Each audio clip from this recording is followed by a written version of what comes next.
Come with us as we explore the depths of the sea.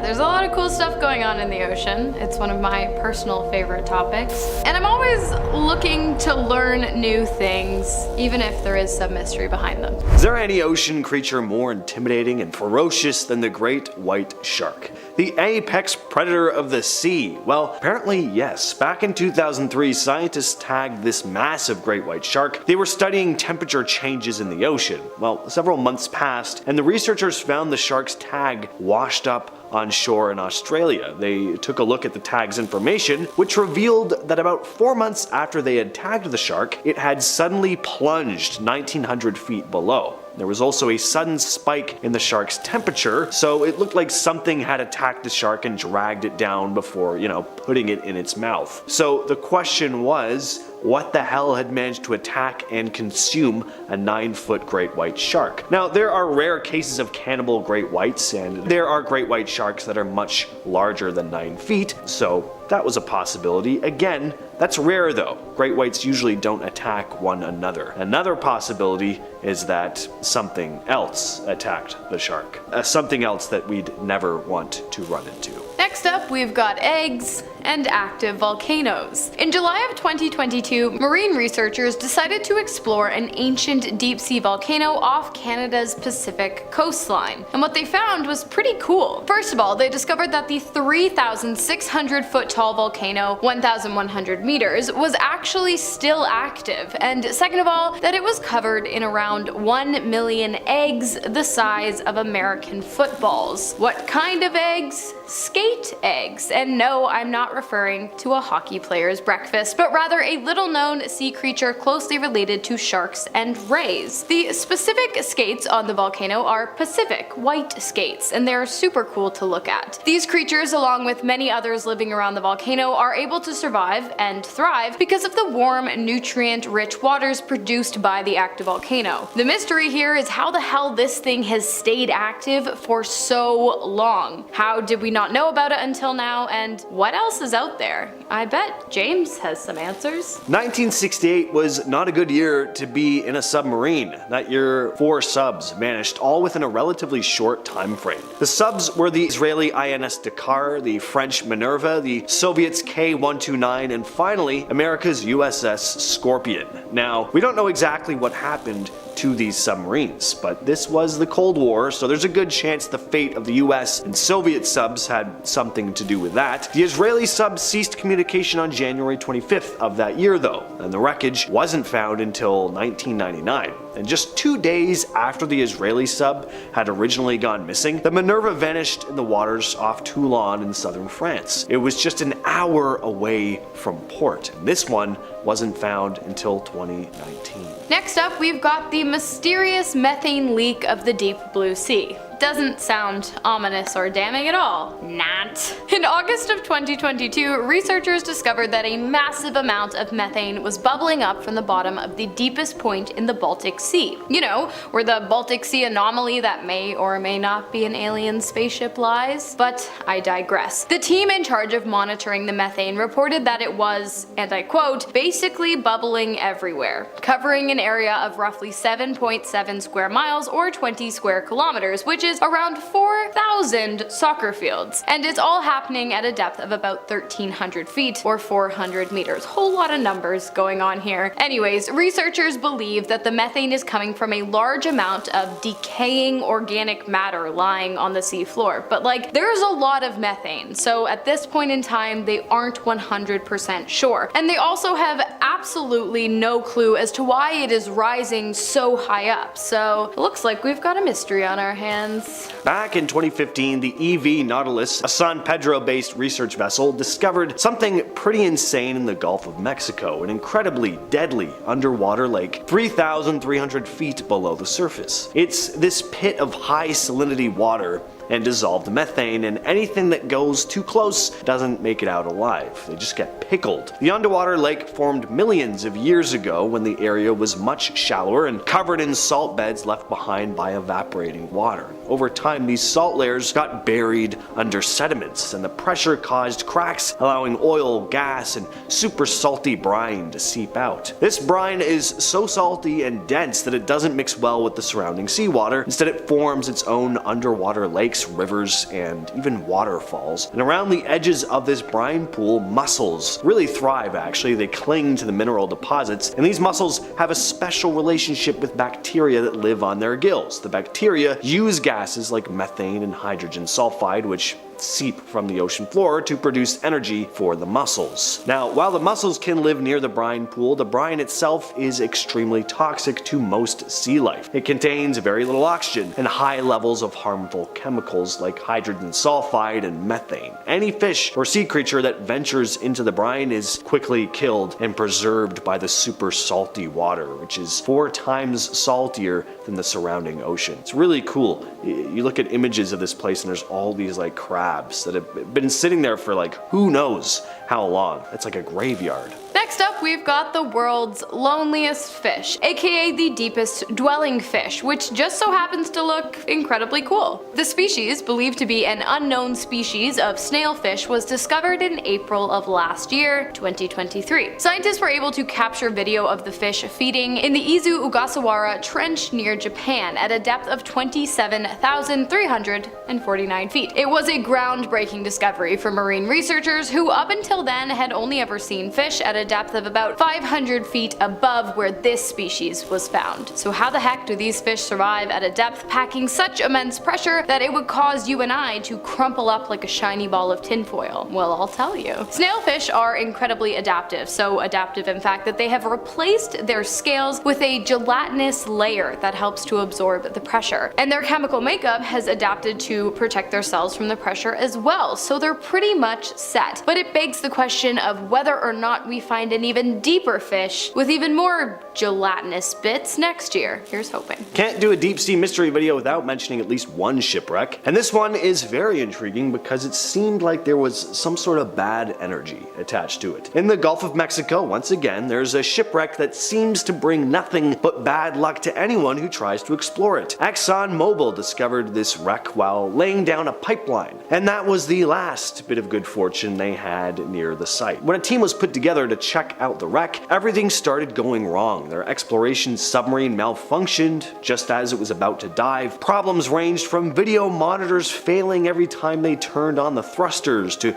the sonar breaking down and the hydraulics going crazy, one after another. Then the Navy got involved and sent their own research submarine. This sub had its own set of issues as well. It pretty much destroyed its own rover as soon as it hit the water, and when it finally reached the wreck, its robotic arms were too short to grab anything of use, and these are just a few examples of the long list of failed attempts to explore the wreck. It seems like anyone who tries to get close to it is doomed to fail in some bizarre or frustrating way. Next up, we have some unusual behaviors being displayed by a new mother. In June of 2022, marine researchers witnessed something they had never seen before while tracking a female squid who had just given birth in the waters of Monterey Bay, California. The mama squid was observed carrying her babies. Why is this strange? Well, because up until now, squids have only ever been observed abandoning their babies. Not in a CPS way though, it's just not in their nature to care for their young. And it has always been believed that once a squid lays its eggs, it leaves them to develop on their own. But of course, now there is video evidence proving that that is not always the case. Scientists observing the behavior speculated that maybe the mother was spooked, perhaps by the remotely controlled rover used to observe her, and she felt as though she needed to take extra precaution to ensure the safety of her offspring. But at the end of the day, they didn't ask her, so we really don't know the answer. We've all heard about the legend of Atlantis. Well, Japan may have an Atlantis of its very own, Yonaguni Monument. This mysterious structure was discovered in 1986 by diver Kihachiro Aretake of the coast of Yonaguni Island in Japan. It's been heavily debated as to whether this place was naturally forming or not ever since. It's located about 60 feet beneath the ocean's surface. The monument consists of these massive stone blocks arranged in a way that really does look like it was done deliberately. You see what look like terraces and steps, all these columns and walls. The main structure is something that almost looks like a pyramid. This was why it's known as the Yonaguni Monument. And ever since these formations were first discovered, there's been this idea floating around, no pun intended, that the Yonaguni Monument is part of the remnants of a sunken city belonging to some prehistoric advanced civilization, like the lost continent of Mu, for example, dating back around 10,000 years. Mu's existence has never been 100% verified, and it's kind of in the same vein as Atlantis or Lemuria, but folks like university professor and researcher Masaki Kimura believe that the precision and arrangement of the stone blocks go far beyond what could occur naturally, and that these formations are likely from an ancient human settlement now submerged beneath the waves. But there are plenty of skeptics on the other side who say that it's all just formed naturally. They argue that the formations are more likely a result of some tectonic activity, erosion. People are just looking too deeply into it. Pareidolia, we look at things we don't understand and we go, oh, that looks like a house or a column of some kind, stairs. Well, I don't know. Personally, I look at these photos and I don't know, those look like stairs to me. But what do you guys all think? And finally, to finish us off today, we have the mystery that is, how the hell are animals able to survive and actually thrive on the Great Pacific Garbage Patch, aka the GPGP? In 2018, while studying debris collected from what is essentially a floating island made of garbage, two scientists noticed something strange. Very tiny marine animals, including crabs and anemones, animals that are normally seen on beaches and along the coast. So how the heck did they end up all the way out in the middle of the Pacific Ocean? No one actually knows. As a general rule of thumb, the open ocean is not at all a suitable environment for small animals such as crabs and anemones because there is not a lot of shelter to help them defend against predators. But now, all of a sudden, it seems as though these small animals have found shelter in our old bottle caps and chip bags. But again, how did they get there? Because surely these animals would not have been able to swim all the way out into the open ocean and then all the way up to the garbage patch. And yet it appears as though a whole new thriving ecosystem does very much exist there. Of course, it's possible that these animals latched onto the plastic when it first entered the ocean and then held on for months as it journeyed out to the GPGP, but again, that doesn't really line up with previously observed behaviors. Really, the whole thing is just one big what's going on to science and scientists. Well, this thing looks creepy. Earlier this year, a team of researchers from China set out on an expedition to the northwestern Pacific Ocean to explore the depths around the Caroline Plate, an area off the coast of the Philippines. They weren't diving themselves, but instead used an underwater robot to explore the area and collect tiny creatures from the ocean floor. And when the robot pulled up a sample from a seamount, among the tiny critters they found was a pregnant amphipod, a type of shrimp-like creature that's just a few millimeters long. But this wasn't like any amphipod they'd ever seen. This was a brand new species, now been dubbed Esoris carolinus. It's an interesting but again very creepy looking creature. Good thing it's so small. The eyes in particular were noted as being large and very well pigmented, which helped it stand out among the other species that live in these deep waters. And here's the really interesting part. When the researchers looked inside its body, they found 9 baby amphipods growing inside her.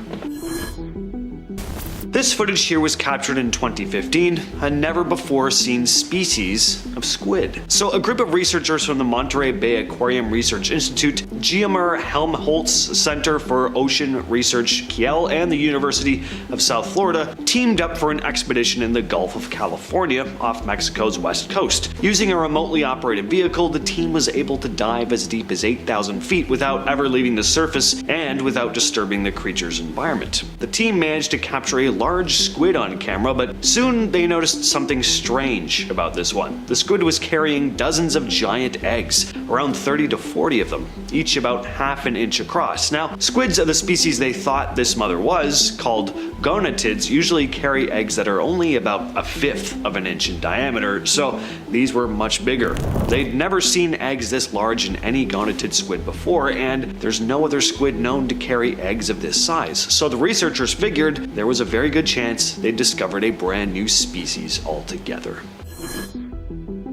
Pictured here is a brand new species of fish found in Africa. Earlier this year in Zambia, a strange creature was spotted swimming through a river, heading straight for a bridge. Scientists pulled the creature from the water, at first having no idea what they just found, while it turned out they discovered a brand new species. The team had been in the middle of a project studying a group of fish called Nanocharax, more commonly known as darters. They were looking at preserved specimens collected from rivers in South Africa when something odd started to stand out. The fish from a few specific rivers, mostly caught in 2005, had a distinct pattern that was different from the usual darters they were used to. These fish had a unique scale pattern and a banded coloring that immediately caught the researchers' attention. And after further investigation, they realized that they'd uncovered a completely new species dubbed Nanocharax skeltoni, or Skelton's darter fish. They decided to name the species after Paul Harvey Skelton, a renowned professor at the South African Institute for Aquatic Biodiversity. A study came out this past April about a brand new species of jellyfish discovered off the coast of Florida, pictured here. Peter Schuchert and Richard Collins carried out 91 nighttime scuba dives near Palm Beach over the course of years, and they found some pretty cool stuff, like, just some never before seen jellyfish, for example. After photographing the creatures and capturing 2 of them, they took a closer look and realized they'd found a new species which was soon dubbed Zancleopsis grandis, or the large Zancleopsis jellyfish. These things are just over an inch tall with tentacles stretching more than 2 inches in length. The body itself has a long, narrow shape that shifts as the jellyfish moves through the water. The researchers named it grandis because of the relatively large size and the big bulbs on its tentacles. And just like other jellyfish, Zancleopsis grandis uses jet propulsion to move. It sucks in water and then squirts it back out through a small opening, propelling itself forward through the water. Kind of crazy that these new things were found in Florida. As Collins put it, part of the work we are doing is to demonstrate and document the amazing oceanic biodiversity here in Florida. Florida waters are well studied relative to most of the world's oceans, and yet there is still so much to learn and discover. And yeah, that is crazy because Florida, right? And then you got all this vast water over so much of the earth. Like, who knows what crazy stuff could be out there. Now, this is the first and only piece of footage ever captured of a living genus of squid called this. Just earlier this year, the Schmidt Ocean Institute led a team of oceanographers on an expedition to some of the remotest parts of the southeastern Pacific Ocean. During their month-long mission, they came across 20 never-before-seen species and another 80 that were observed in this part of the ocean for the first time. These squids have only ever been seen on the surface, i.e. they've been brought up in nets, dead. We've never seen one alive swimming around in its natural habitat, so this was pretty amazing to see. And there haven't even been that many specimens of these creatures either. It's such a rare genus that we've only had like a few specimens, and a lot of them came from the late 1800s. Sea cucumbers don't really sound all that scary, but I mean, just look at this one. This is what's called a brown-ringed sea cucumber, and it was just discovered. Scientists on a submarine were exploring the South China Sea when they spotted this small, reddish sea creature. It didn't quite look like anything they'd seen before, and as it turns out, it wasn't anything they'd seen before. It was found during a series of dives between 2018 and 2023, using a manned submersible. When the team surfaced and had a chance to study the creature, which had something like 20 tentacles and over 70 tube feet, they realized that they'd uncovered a new animal and gave it this crazy name that, again, I can't even begin to pronounce. AKA the brown-ringed sea cucumber, though. This new species of sea cucumber can grow to about 8 inches long and around 2 inches wide, and this wasn't all they found either. Yanlu Zhao and Haibin Zhang, part of the research team, also discovered 2 more new species of sea cucumber on the same expedition.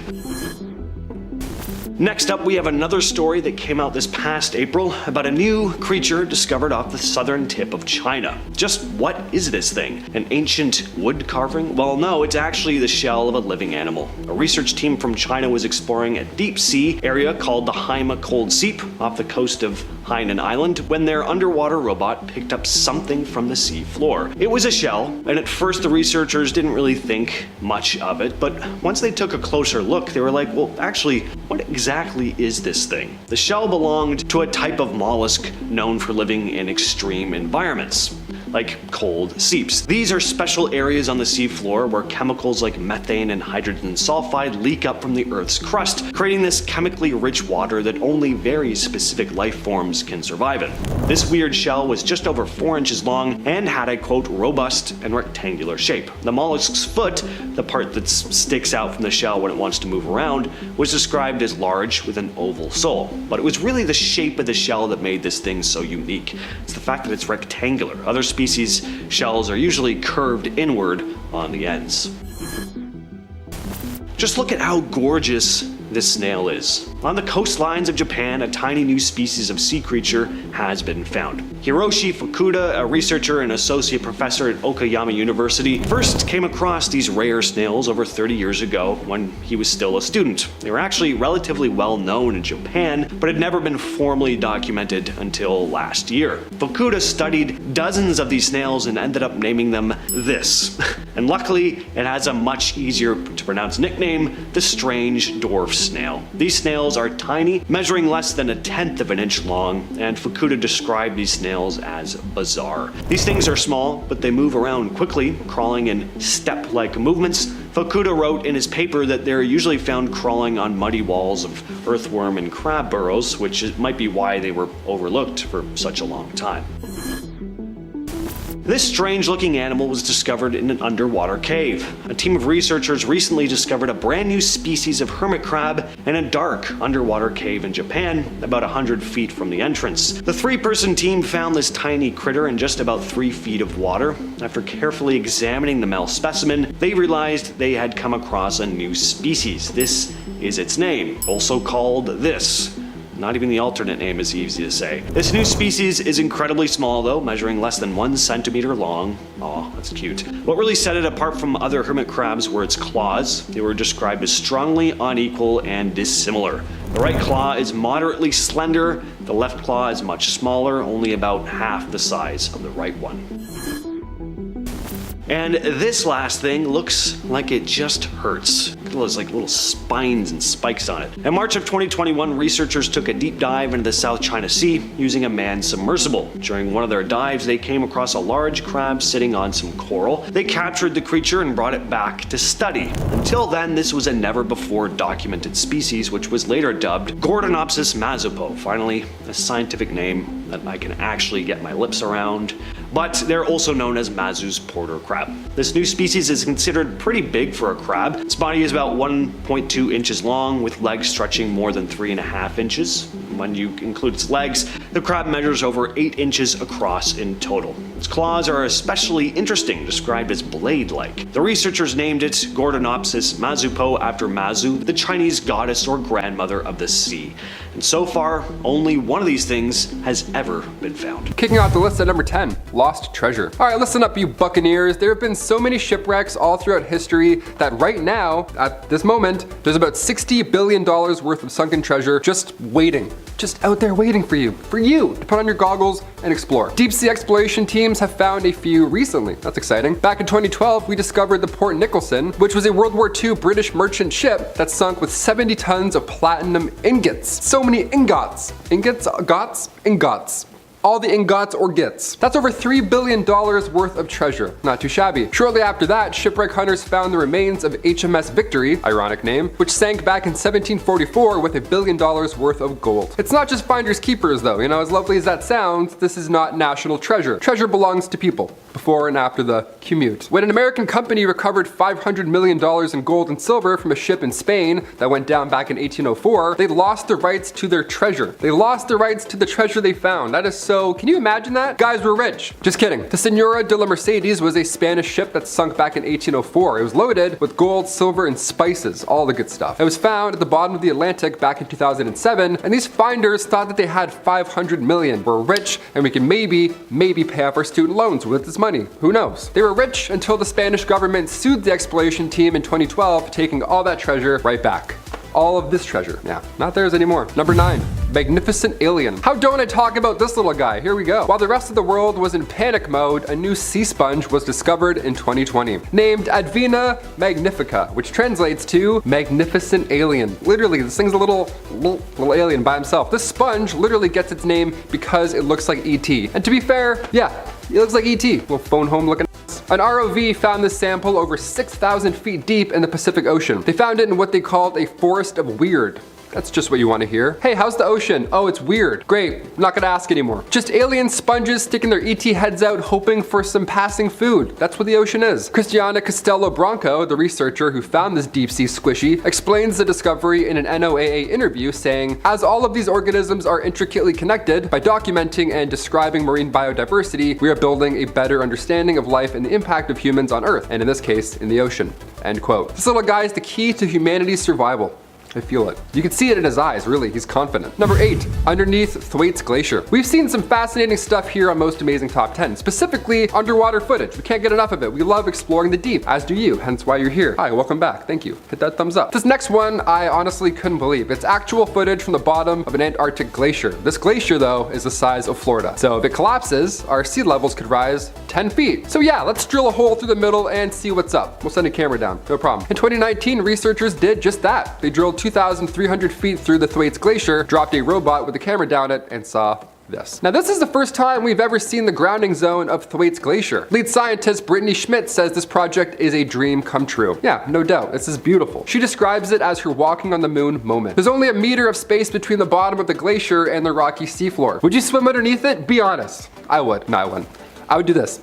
And come back really quick. Number 7, the rare whalefish. Located in California's Monterey Bay, scientists were able to get a close look at a fish with no eyes. So he probably didn't know he was being filmed. That's just unfair if you ask me. This little guy over here relies on his other senses to hunt and pick up on its surroundings. This footage was from over 6,000 feet deep, so the lack of light just decided the whalefish doesn't need eyes anymore in evolution. Isn't that great when evolution's like, you know what? You don't need eyes. It's pretty dark. You're good. Give me them, Jeepers Creepers, give me your eyes. It's great to get footage of them because whalefish are rarely recorded in the deep, let alone recorded alive. This guy is alive and well. Look at him go. Not too fast, not too slow, just he's on his own pace. He's doing his own thing. Number 6, not treasure. We kicked this list off with some deep sea treasure. That's always fun, you know, until it gets reclaimed and your year's worth of exploring goes to waste. But many deep sea ROV trips are not ideal. They're not fun. We don't always find a mammoth tusk or a glow in the dark shark. Sometimes we find barrels of waste. This dump site here was discovered off the coast of LA, 3,000 feet deep. These ROVs found around 27,000 barrels of waste. Yeah, you thought I was gonna say 27. That's pretty bad. Add thousands. The 2021 discovery was deemed staggering. Yep, I'd say so. You can literally see in these photos this aura of toxic waste like emitting from it. I don't see any ET sponges here. This is a graveyard. This is no good. ET wants nothing to do with this. Number 5.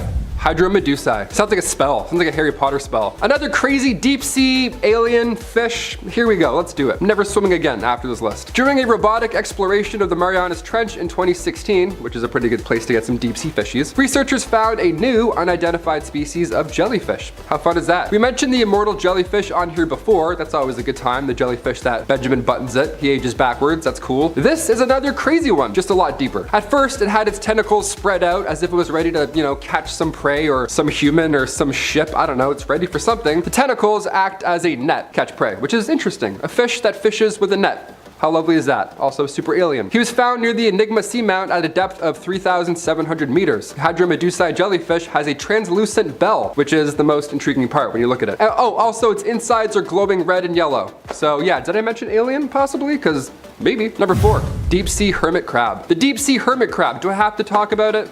I guess I have to talk about it. Instead of carrying around empty gastropod shells like a hermit crab normally does, the hermit crab we imagine when hearing their name, these deep sea hermit crabs carry around sea anemones with them. Yeah, they just walk on stilts. Look at these dudes. I'm sorry, deep sea crabs on stilts. I'm all set. This almost was number 1. This is almost worse than a spider. Let's pray he stays at the deepest depths of the Atlantic. Number 3, deep sea pigs. It's not what you think, don't worry, it's not horrible. These guys are a genus of sea cucumber, but they have these little tube-like legs and they look really cute, which is why I have to include them. Cute, also a little bit weird. These ones look weirder than normal sea cucumbers, which is an odd statement to make, but I'll stand by it. They like to live on the seafloor where they move through the sediment searching for their next meal, and they eat by extracting tiny little particles of organic matter that have fallen from the surface of the ocean.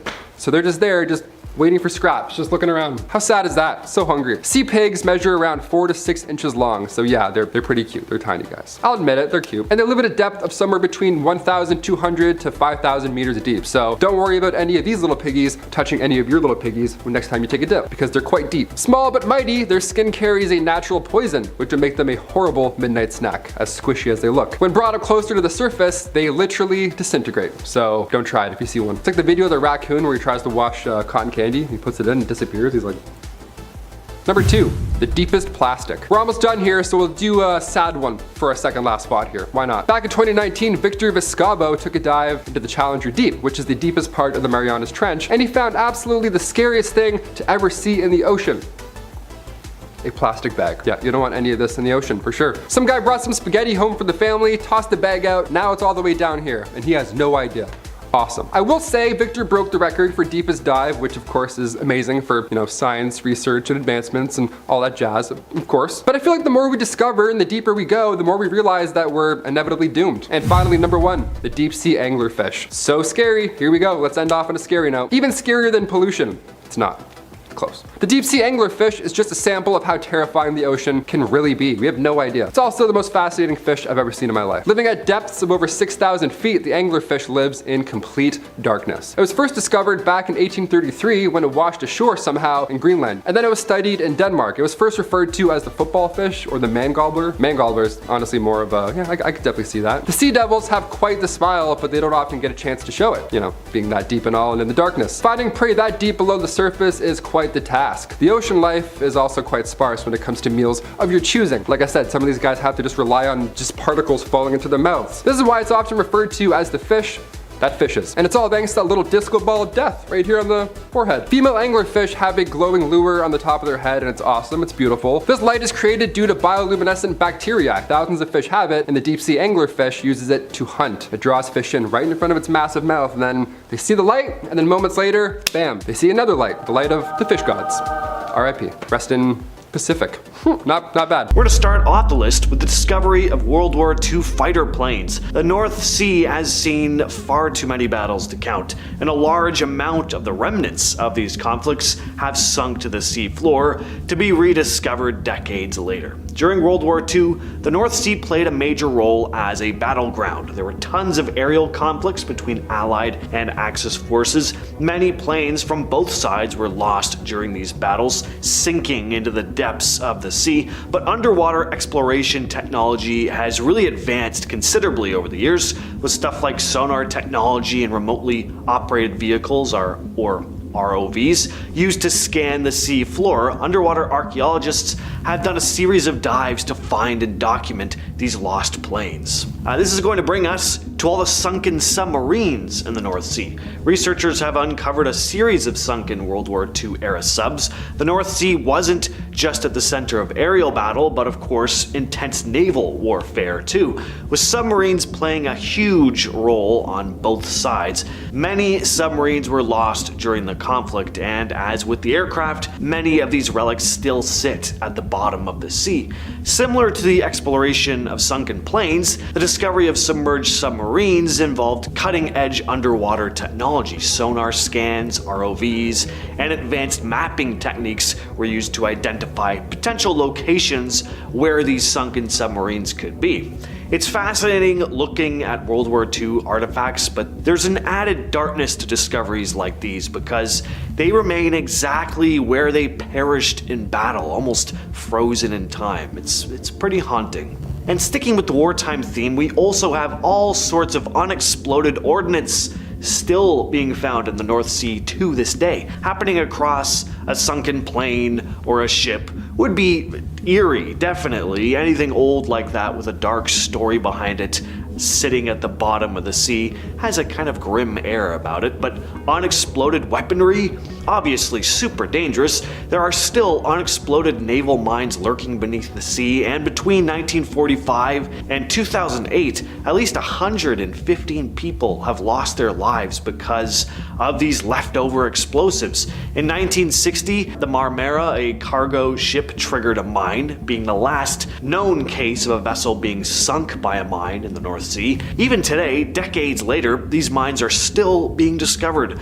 posing a serious threat. threat. In 2005, 3 Dutch fishermen died after landing a World War II bomb. Recently, in December of 2020, the crew of a British fishing boat just narrowly escaped with their lives when they came across unexploded ordnance, but some did suffer serious injuries. Recovering munitions from the 2 world wars is a massive challenge. The SS Kelsey, a cargo ship that sank in 1946 off the coast of England, exploded during a salvation attempt in 1967. The blast was felt as far away as the USA. Other dangerous wrecks, like the SS Richard Montgomery, with 1,400 tons of munitions, still sit in the North Sea. But it's not just these unexploded munitions that are a danger, though. We also have poison gas.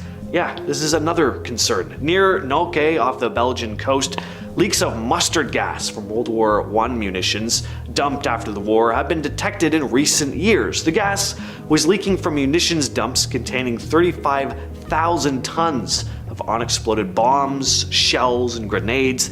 They were mostly German weapons, which had been buried in cement-filled containers after World War I, but traces of mustard gas and TNT started being found on the sandbank close to where they were dumped. Getting rid of all this stuff is not only super dangerous, but also it poses a serious threat to marine life, but it needs to be done. Next on the list, we have the countless number of shipwrecks. Take the discovery of the Liberty ship SS Richard Montgomery, grounded in the Thames estuary in 1944 with a cargo 1,400 tons of munitions. The ship is very visible today, especially at low tide. Its masts stick right out of the water. Not only are these ships haunting, but as stated before, a lot of them are pretty dangerous too, being that they're leftovers from the 2 world wars. These shipwrecks can be remarkably well preserved because of the cold temperature and high salinity of the water. But speaking of shipwrecks, the Flying Heart was an East India Trading Company vessel that sank in 1735, just off the coast of Zealand, and wasn't found until 1981. And oh boy, what a lucrative find it ended up being. This was pretty much your classic treasure hunt right here, although I'm sure they didn't get to keep what they found.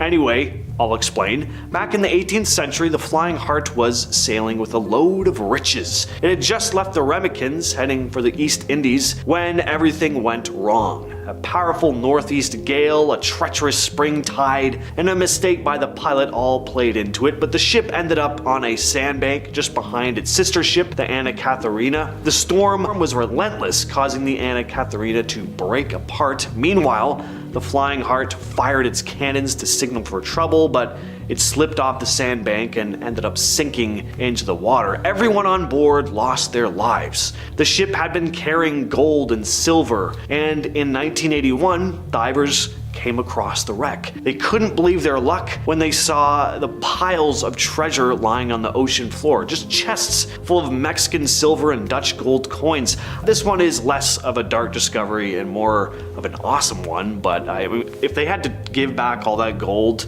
that would have been a pretty sad day. Next on the list, we have one of the many creatures that call the North Sea home, the conger eel, which also happens to be the largest species of eel in the world by weight, reaching up to 159 pounds or more.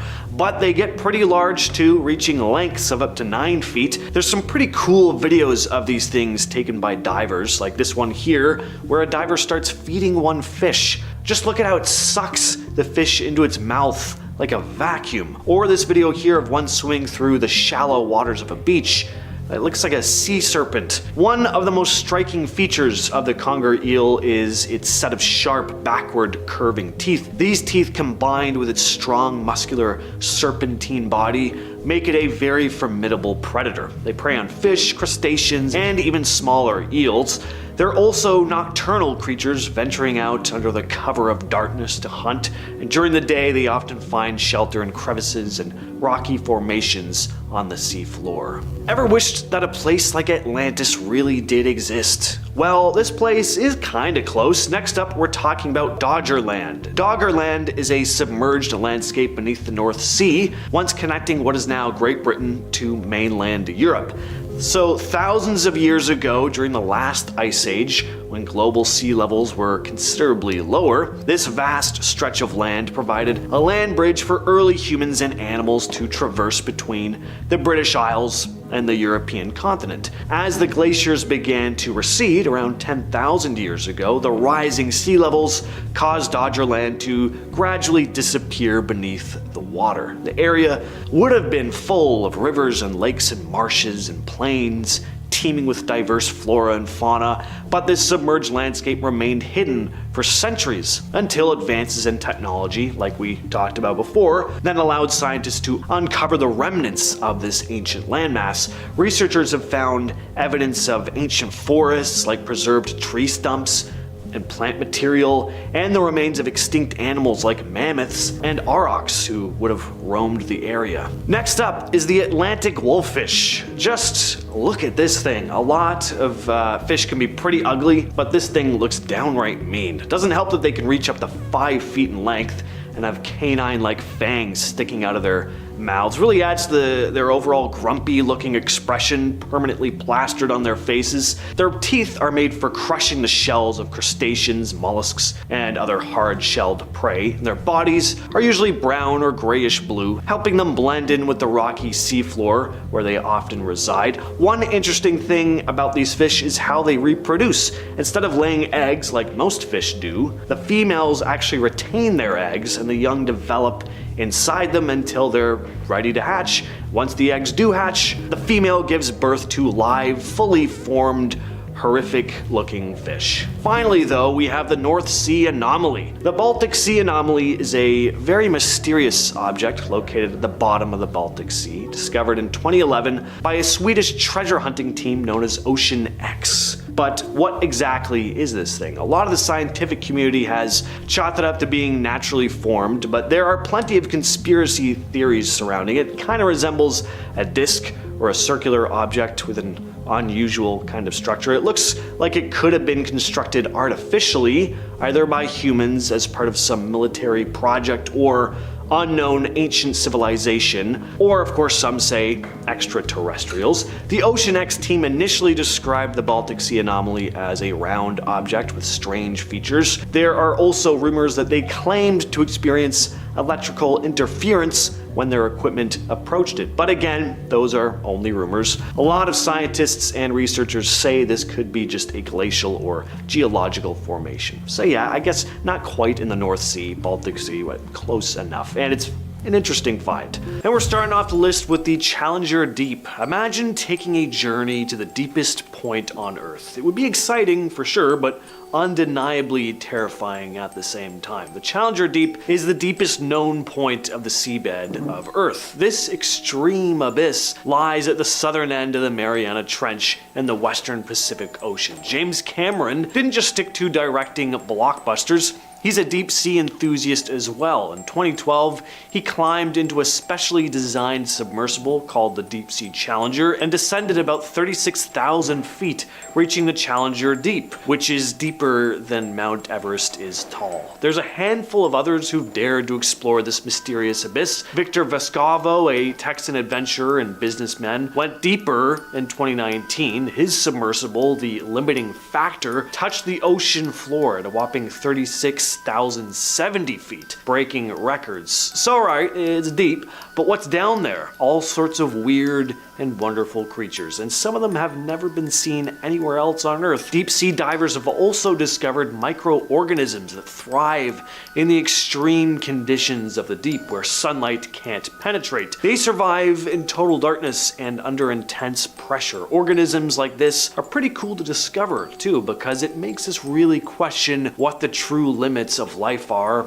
and the potential for extraterrestrial life in the universe that may thrive in environments we've never thought living matter could. Number 9, humanoid creatures. So the year is 1982, and Russian military divers are conducting routine training exercises in the deep, dark waters of Lake Baikal, the world's deepest freshwater lake. These divers reported encountering something they couldn't wrap their heads around: humanoid creatures. Survivors stated the beings were about 9 feet tall, with humanoid features and silvery scales or suits covering their bodies. Some even say they had large, unblinking eyes that emitted an eerie glow. Now, the official stance is predictably hush hush. The Soviet government supposedly classified any information related to this incident, which of course just turned cryptid and UFO enthusiast cranks even more. What makes a possible extraterrestrial or mythical creature sighting more plausible than a government cover-up? And at number 8, we have a story posted to Reddit by user Digestive's Rule. This was in response to a thread asking divers what the creepiest thing they'd experienced while diving was. Digestive's Rule wrote, "I'm a commercial diver and was once on a job cleaning a portable water reservoir. I'd been in other reservoirs before, but this one was by far the biggest, at 40 by 80 meters. To get in, you had to open a hatch in the ground. The whole reservoir was underground, and climb down a ladder. The hatch was in a corner, so when you were in the far corner of the reservoir, it was completely pitch black, and you just had to hope your light didn't go out. I was about halfway through a 3-hour dive when the batteries in my torch started going flat. I watched the beam get narrower and dimmer until it cut out completely. It's not a huge problem if you lose light, as you can just follow your umbilical back to the hatch. Just as I started walking back, some obnoxiously loud banging started somewhere in the reservoir. I was the only diver in there, so it both confused and scared the out of me. Needless to say, I ran back to the hatch as fast as I could. I ended up getting my torch changed out and doing another hour in the water, but I didn't hear the noise again. I still have no idea what it was, but the combination of my torch going out and loud banging coming from somewhere gave me a hell of a fright. Now let us turn our attention to the elusive giant squid. So for the longest time, these colossal creatures were thought of in the same way the Loch Ness Monster is, simply rumored to exist, but rarely seen and often dismissed as seafaring folklore. The big breakthrough in the giant squid saga came in 2004 when researchers and a Japanese film crew managed to capture the first images of a living giant squid in its natural habitat. I cannot imagine the excitement.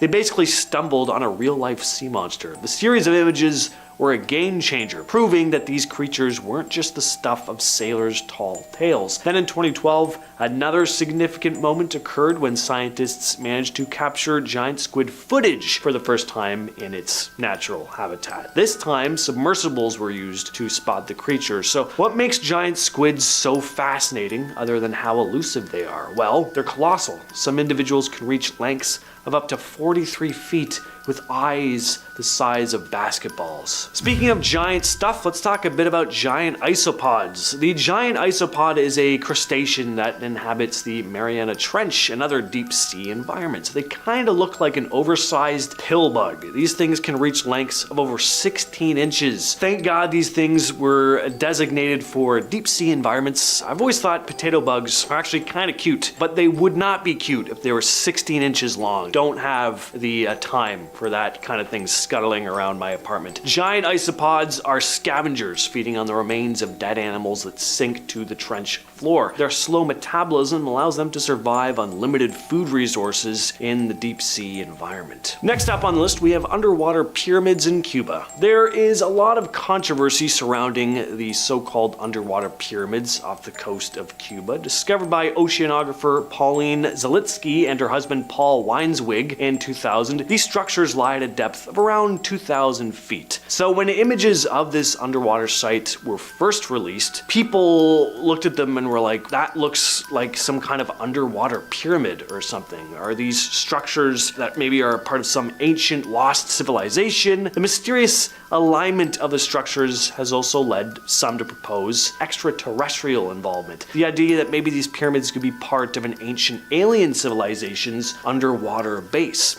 Just like with many cases of this kind, some also claim that governments and mainstream archaeologists are suppressing information about the site to maintain the status quo. And on the other end of the spectrum, you have, of course, these skeptics. They basically just said, these are natural formations, and what folks are seeing is just a case of pareidolia. While many remain skeptical about the existence of an advanced ancient civilization beneath the waves, looking at these images, you really can't deny how uncanny uncanny some of these formations look. And number 4, we have Bimini Road. Bimini Road, discovered off the coast of North Bimini Island in the Bahamas in 1968, has again a lot of controversy surrounding it. It consists of a series of rectangular limestone blocks arranged in a linear pattern looking almost like a road. The discovery was first made by pilots flying over the area, and then underwater expeditions confirmed the existence of the submerged structure. Now, according to mainstream scientists, Bimini Road consists of beach rock, a result of sand and shell fragments cementing over time. So many of them believe it isn't man-made, but there are more interesting theories. Some propose an Atlantis connection, that maybe the structure is a remnant of the mythical lost city. There's just too many straight lines and right angles in the formation for it to be some natural occurrence, and there are theories not linked with Atlantis, the possibility of some other advanced prehistoric civilization predating the known cultures. And because the internet exists and there are people with all kinds of crazy ideas all over the globe, there are even more outlandish theories about this formation, some claiming technological anomalies associated with the stones, like unusual magnetic fields and unexplained energy readings. Alright, back to some mysterious creature stuff though. The yellow belly sea monster. On September 11th of 1876, Captain John K. Webster and James Anderson aboard the Nestor saw something they'd truly never forget. It was an unidentified sea creature while off the coast of Malaysia. They described the thing as about 60 to 100 feet in length. It looked a bit like a large tadpole with a flat necklace head. It didn't seem to have any fins or flippers either, and its yellow skin had a prominent black stripe running along its spine. About 9 years later, on October 4th of 1885, a similar creature was observed in South Africa. Witnesses reported a 90-foot creature with yellow skin, black stripes, but this creature had fins on either side. In 1965, Bernard Heuvelmans, a Belgian-French scientist, explorer, researcher, also often referred to as the father of cryptozoology, looked at these two sightings and then categorized the creature as the yellow belly. He believed it could be an unknown shark species or possibly an amphibian, creating a classification for tadpole-like sea monsters on a bigger scale. Of course, the most famous yellow belly sighting, though, occurred on December 12th of 1964 near Hook Island, Queensland. Robert Lasarick and his family, along with a friend, spotted an 80-foot creature in the shallow water. At first they thought it was dead because of a visible wound, but it opened its mouth and began swimming towards their boat. The creature had smooth, dark skin with brown stripes, no visible fins or teeth, and slit-shaped pupils. Then the family just got out of there. At number 2, we have the underwater Stonehenge. Off the shores of Lake Michigan lies an intriguing underwater discovery known as the underwater Stonehenge. Researchers came across the site while using sonar technology to explore the lake's floor. The underwater formation features a cluster of stones arranged in a circular or horseshoe-type pattern, looking a lot like the renowned Stonehenge in England. In terms of the mainstream scientific world, experts propose that the stones may be natural geological formations. That always seems to be their go-to. People will be like, ah, look at this, and then they're like, it's natural. While others think that this site might hold evidence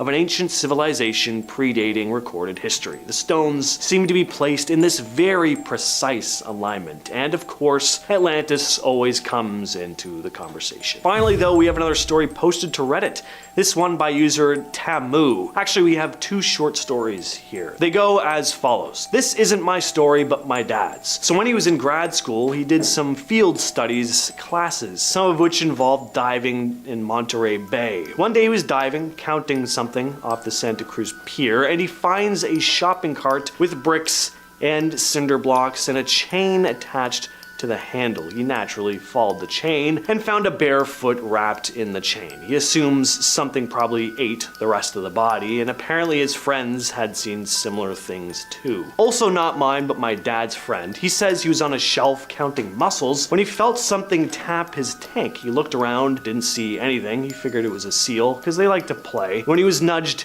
again, he he saw it was a great white. He says he thought to himself, if it gets me, it gets me. I can't outswim it. Now, I don't know if he was actually that chill. I sure wouldn't be, but that's how he tells it. So that second story really gets me. Like, the foot is super creepy, but turning around to see a great white right next to you, and you're in its habitat, and you just have that acceptance of like, there's nothing I can do in this situation. That is fear on like a true primal level. Yeah, spooky. And we're gonna start things off with Point Doom underwater base. So off the coast of Point Doom in Malibu, there seems to be this mysterious structure lying about 6 miles underwater. Images captured on Google Earth show an oval shaped object resting on the seabed floor. Looks like it has a large flat top and what seems to be pillars or columns. Looking at it, it definitely looks like the entrance to something. It sits about 2,000 feet beneath the ocean surface, spanning nearly 3 miles in width, and some speculate that it could be more than just a naturally formed structure. And yes, some even think it could be an underwater alien base. Jimmy Church, who hosts a California-based radio show called Fade to Black, was pretty excited about the images, stating, "My first impression was that it was Greek. It looked artificial and didn't look natural. When you're looking at it from above, it's a nearly perfect oval shape. In the natural surroundings, nothing is symmetrical. Everything is eroded and covered in rocks and sloping and peaking. And right here, for 2 miles, it is a perfect oval with a black separation or outline to it. It just stands out that it has to be some type of roof. It's not unlike a dome stadium or a covered indoor racetrack or an Olympic arena. It's got that feel to it. It looks like a perfect oval man-made structure sitting on a construction site." Next up, we have the Solomon Islands UFOs. There have been some very strange things said to go on here for hundreds and hundreds of years, and not only have locals claimed to see strange lights in the sky, but also coming up from under the water as well, which has led to a pretty intense theory that there could be an underwater alien base there. There have always been local legends of monstrous giants on the islands, 10-foot tall, hairy creatures with flat noses and glowing red eyes. That, combined with the reports of strange lights in the sky, moving with incredible speed and agility, could mean there may be some kind of connection here. You see, some of these lights and strange flying objects have been seen descending down into the trees of the Guadalcanal or rising up from the ocean and zipping around before diving back down. There are also legends that these giants that are said to live on the island move around through subterranean tunnels. So some speculate that beneath the surface of the ocean is this hidden structure where extraterrestrial beings may be conducting their activities. Next up, we have Hy Brasil, a small mythological island off the coast of Ireland. According to Celtic folklore, this island is said to lie off the west coast of the country, appearing only every 7 years, usually surrounded by mist. The island is often described as a paradise with advanced technology and a society living in total harmony with nature. Sailors and explorers have reported spotting the island for centuries, claiming to have seen strange creatures and these glowing god-like beings there. Maps from the 14th to the 19th centuries often included Hy Brasil, but its exact location was always a bit of a mystery. Now, of course, it sounds like complete folklore, which Celtic culture is absolutely full of, but what if there's something else going on here? Well, some have suggested that the islands appearing and disappearing could have an extraterrestrial connection. The idea is that aliens could be using advanced cloaking technology or have a hidden base on or beneath the island, and the mysterious creatures that some sailors claimed to have seen on the island do sound like they could be alien-like, but it's still a total mystery as to what they'd be doing over there. Next up on the list, we have strange skulls that were found in an underwater cave in Mexico. So in 2012, divers were exploring a cenote in the Yucatan Peninsula where they came across 2 chambers full of human bones, and some of these bones were human skulls, but there was something off about them. They were elongated. Now, the ancient Maya were said to have performed human sacrifices in the area, and skull deformation was also practiced in various parts of Mexico way back when. There are theories as to why, but nothing entirely concrete. One idea is that high-ranking members of society had elongated skulls. Some say that people's skulls were elongated just to differentiate certain groups from one another, but there's also the theory that these skulls never belonged to human beings at all. Pretty common knowledge, of course, that there are tons of conspiracy theories surrounding the ancient Maya, including the presence of extraterrestrials that may have helped them construct all their intricate advanced cities. So could these skulls have belonged to these supposed alien beings? It's possible. Next up, we have the Lake Baikal incident. So this lake in southern Siberia is the world's largest freshwater lake by volume. It's incredibly deep, and there are some pretty eerie stories about it. First of all, there's all the mysterious lights that are reported, not just hovering or flying above it, but also coming from the depths of the water. And there's a very creepy story that was supposedly an attempted cover-up by the Russian government. So in 1982, a team of Navy divers were doing a routine diving exercise in the lake when a number of them started spotting something pretty disturbing. There were all these figures deep under the water. They were tall and slender, well over 6 feet tall, and wearing what looked to be silver suits. Those suits could have also been silvery scales. They also had large, circular, glowing, unblinking eyes. The creatures began chasing after the divers, or swimming after them, rather, and the divers panicked and then swam back up to the surface, and they reported what they'd seen to their superiors, but that's where the story ends. The existence of the strange creatures has never been confirmed or denied. Next up, we have underwater alien bases in Alaska. So claims of alleged alien bases lurking beneath the waters off the coast of Alaska have been around for quite a while, but in recent years, the idea of them has become more of a popular thing, mostly thanks to Ancient Aliens. Thank you, Ancient Aliens. But apparently, there are even eyewitness accounts dating back several decades, which have been mostly undisclosed until recently. UFOologists and UFO enthusiasts have now been turning their attention to the mysterious activities in the waters of Alaska. One incident dates back to 1945, when crew members of a ship reported spotting an unidentified craft. Researchers, including members of MUFON, or the Mutual UFO Network, which is a non-profit organization that studies reported UFO sightings, they think it's possible that extraterrestrial beings have been constructing bases beneath the ocean's surface, and that's because there are tons of reports of UFO movements over the water. There were also a number of UFO sightings in the 40s that weren't disclosed to the public at the time. These undisclosed reports allegedly provide evidence that there are extraterrestrial entities operating in the waters off the coast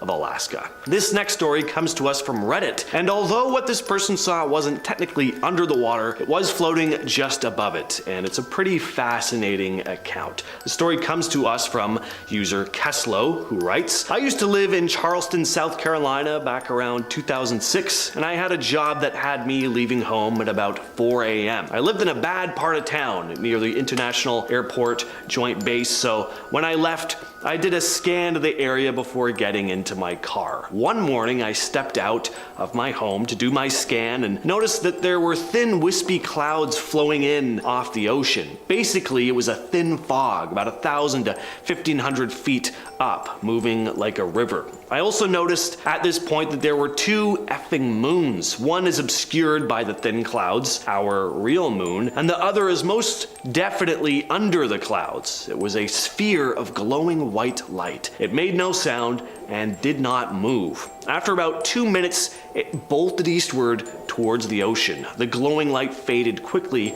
right as it took off as well. I've seen planes move near the speed of sound, and this thing went from 0 to like 3,000 miles per hour instantly. No acceleration. Much faster than the speed of sound with no sonic boom. I hope I don't see it again, especially on the water. I always wondered if it bolted because they saw me watching them. Next up, we have the strange reports of a large disc-like object being spotted in the Indian Ocean. Apparently, as far back as 1873, ships sailing the Indian Ocean from the Persian Gulf to the South China Sea have reported spotting a massive mile-wide disc passing beneath their boats, accompanied by large, rotating lights. One of the earliest documented sightings happened on March 23rd of 1873, when the ship Adelaide traversed the South China Sea. Witnesses reported floating over a huge, glowing circular object beneath the ocean's surface. On May 15th, 1879, the crew of the HMS Vulture described the sighting of two large Ferris wheels spinning in opposite directions. The spokes of these wheels were reported to be 25 feet wide, with 100 feet of space between them. There have been tons of these reports in various locations in the Indian Ocean, over the years. On April 4th, 1901, for example, in the Persian Gulf, the crew of the SS Kilwa claimed to see rays of light emanating from an underwater disc-like object. And even in 1943, in the Persian Gulf, a sailor named Matthew Mangle reported a huge glowing disc beneath the water's surface, pacing his ship. And these are just a handful of examples. And coming in at second place is the Michigan Stonehenge. So in 2007, a professor of underwater archaeology, Mark Hawley, made a pretty incredible discovery. It was this arrangement of stones lying on the lake bed, looking a lot like Stonehenge in England. The stones are laid out in a circular pattern, and some even appear to be arranged in a line. They're about 40 feet below the surface of the lake. So what was the purpose of this formation? Could it be the remnants of an ancient civilization? Could extraterrestrials have constructed it thousands of years ago? They look like they've been placed in a pretty precise pattern. Doesn't look to be natural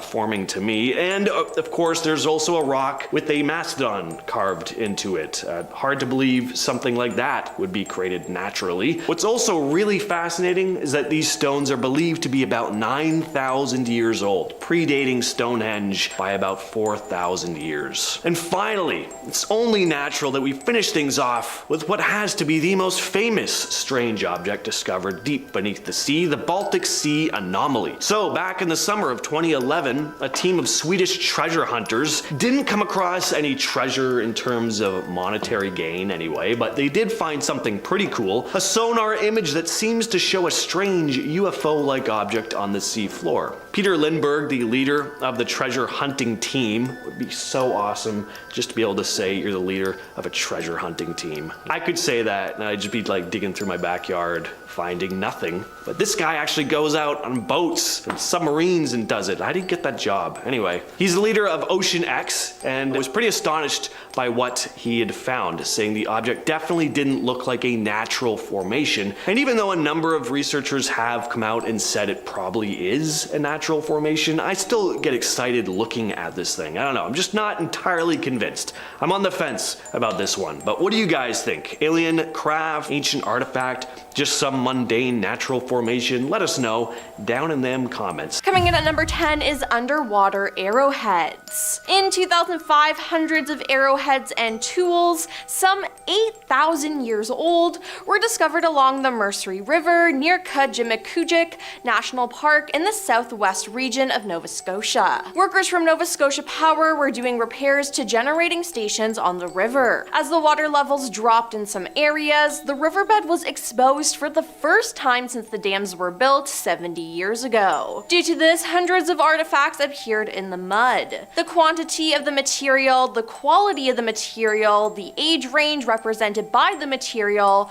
all is just fascinating for us, said archaeologist Bruce Stewart, who was hired to investigate. Pottery fragments, spear points, knives, and other items were found around 109 ancient campsites. One barbed harpoon was once used to spear salmon and eels 3,000 years ago, Stewart said. The discovery was kept a secret until the artifacts were sent to the Nova Scotia Museum once Stewart and his team finished sorting them. Number 9. $150 million of lost silver. At the bottom of the Atlantic for more than a century, a 150-year-old steamship had been found in 2003. The ship is the Republic, which sailed from New York in 1865, just after the Civil War, carrying 59 passengers and crew, and a mixed cargo meant to help New Orleans recover from the war. About 100 miles off Georgia, battling a hurricane, it sank in waters a third of a mile deep. Now, its cargo of lost coins, experts say, may now be worth up to $150 million. That would make it one of history's richest treasure wrecks. It's a dream come true, said Dr. Donald H. Kagan, an expert on 19th century coins, who is advising the company that discovered the wreck. The company, Odyssey Marine Exploration of Tampa, Florida, who announced the find, said it hoped to retrieve all the coins. The company has retrieved more than 1,600 gold and silver coins, and none are dated later than 1865, tending to confirm the wreck's identity, said Greg Stem, the company's director of operations. For some reason, even the silver coins are in great condition. Part of it is surely the physical environment down there, he said. The icy deep explorers are finding can often preserve objects, even precious metals like silver, that normally corrode easily. This is incredible, as it's like finding real treasure. Number 8. The 2,400-year-old boat in the Black Sea. Archaeologists working with engineers from the Black Sea Maritime Archaeology Project, MAP, have discovered a 23-meter shipwreck that laid undisturbed for more than 2,400 years. The find is believed to be the oldest intact shipwreck ever discovered. Thanks to lack of oxygen in the Black Sea, and the fact that it was discovered a mile below the surface means it is exceptionally well preserved. The 75-foot vessel is thought to be ancient Greek, and it still has its mast, rudders, and rowing benches. Speaking to The Guardian professor John Adams, the principal investigator with MAP explained, a ship surviving intact from the classical world lying over 2 kilometers of water is something I would never have believed possible, and it will change our understanding of shipbuilding and seafaring in the ancient world. The ship is thought to be a trading vessel, however, up to now, the design has only been seen on the sides of ancient Greek pottery. This find is an archaeological first. The team have left the vessel untouched, apart from a small sample that was used to carbon date it by the University of Southampton. Number 7. Egyptian cities. Artifacts from ancient Egyptian cities preserved for thousands of years at the bottom of the Mediterranean Sea went on display in Paris in 2015. The exhibit at the Arab World Institute in the French capital featured 250 artifacts from a pair of ancient cities discovered in the year 2000. It took 7 years of underwater excavation to retrieve the artifacts from a 40 square mile area of the Mediterranean Sea near Alexandria, Egypt. The objects, covered in sediment and partially protected by the sea, date back 2,800 years. According to archaeologists, the cities ended up at the bottom of the sea after years of natural disasters, including earthquakes and landslides. Many of the artifacts are believed to be tributes to the ancient Egyptian god Osiris. Number 6. First ancient naval battle. In November 2013, archaeologists announced the recovery of a treasure trove of artifacts off the coast of Sicily from the site of the first ancient naval battle ever discovered, including battering rams, helmets, armor, and weapons dating back 2,000 years. They are the remnants of the Battle of Edgei Islands, the last clash from the First Punic War, which took place in 241 BC, in which the Romans fought the Carthaginians in a battle that culminated from more than 20 years of warring as the Romans struggled to gain a foothold in the Mediterranean Sea. While the Carthaginians were much more powerful on the water, the Romans taped them and blocked off their sea route in a sudden attack. Up to 50 of these ships were sunk, which resulted in about 10,000 men perishing at sea. The ships and their artifacts had laid undisturbed on the seabed at a depth of 100 meters for more than 2 millennia. Number 5. Medicinal pills. In June 2013, a team of Italian scientists conducted a chemical analysis on some ancient Roman medicinal pills discovered in the Roletto di Ponzio, a 2,000-year-old submerged shipping vessel which sank off the coast of Tuscany, revealing what exactly the ancient Romans used as medicine. The Roletto del Ponzio was excavated by the Archaeological Superintendency of Tuscany throughout the 1980s and 90s, revealing a variety of fascinating cargo, including lamps originating in Asia, Syrian, Palestinian glass bowls, bronze jug, ceramic vessels for carrying wine, and the remains of a medicine chest containing a surgery hook, a mortar, 136 wooden drug vials, and several cylindrical tin vessels, one of which contained 5 circular medicinal tablets. The tin vessels had remained completely sealed, which kept the pills dry, proving an amazing opportunity to find out exactly what substances were contained within them. The results revealed that the pills contained a number of zinc compounds, as well as iron oxide, starch, beeswax, pine resin, and other plant-derived materials. Based on their shape and composition, scientists have suggested the tablets were used as a type of eye medicine. Number 4. 5,000-year-old city. In the Peloponnesus region of southern Greece, there is a small village called Pavlopetri where a nearby ancient city dating back 5,000 years resides. The city can be found about 4 meters underwater, and it is believed to be the oldest known submerged city in the world. The city is incredibly well designed with roads, 2-story houses with gardens, temples, a cemetery, and a complex water management system including channels and water pipes. In the center of the city was a square or plaza measuring about 40 by 20 meters, and most of the buildings have been found with up to 12 rooms inside. The design of this city surpasses the design of many cities today. Now, research in 2009 revealed that the site extends for about 9 acres, and evidence shows that it had been inhabited prior to 2800 BC. Scientists estimate that the city was sunk in around 1000 BC due to earthquakes that shifted the land. However, despite this, and even after 5,000 years, the arrangement of the city is still clearly visible, and at least 15 buildings have been found. The city's arrangement is so clear that the head of the archaeological team, John Henderson, of the University of Nottingham, and his team have been able to create what they believe is an extremely accurate 3D reconstruction of the city. Number 3. 900-year-old sword. In October 2021, Shlomi Katzin, a resident of Atil, Israel, was scuba diving when he discovered several ancient artifacts in a Carmel Coast seabed, including a 900-year-old iron sword. He handed over the sword with its 3-foot blade and 2-foot hilt covered in marine organisms to the Israel Antiquities Authority. The sword, which was kept in perfect condition, is a beautiful and rare find, and it seems to belong to a Crusader knight. Near Dessefeld, inspector for the Israel Antiquities Authority Robbery Prevention Unit, said in a statement on the organization's Facebook page. The area where the sword was found contains coves that once served as a shelter for ships and where large cities such as Atlit sprang up. These conditions have attracted merchant ships down the ages, leaving behind rich archaeological finds, said Kobe Sharvit, director of Israel Antiquities Authority's Marine Archaeology Unit. Ocean waves and currents driven by storms likely shifted the sand on the seabed to reveal its items found by Kidzin, which also included anchors and pottery fragments. Number 2. The Malachite Man. A 2,000-year-old human skeleton was found when a group of divers ventured into a submerged cave known as Hoyo Negro. There, they encountered the remarkably preserved remains of a man dating back to 13,000 years ago. Named the Malachite Man after the green mineral deposits encasing him, his skeleton lays in pristine condition. Now, this ancient individual may be one of the earliest known victims of a rising sea level due to climate change. His extraordinary preservation, along with the findings of extinct animal remains in the same cave, has led to groundbreaking revelations about prehistoric life and the dramatic changes our planet has undergone. And coming at number 1 is 3,200-year-old boat wreck. Marine archaeologist and researcher at the Centre National de la Recherche Scientifique, CNRNS in France, Julia Bodo, announced the incredible discovery of a boat wreck in Zambratia Cove, Croatia, which was just dated to 1200 BC. The unique and rare find is a Bronze Age sewn boat, a type of wooden boat which is literally sewn together using ropes, roots, or willow branches.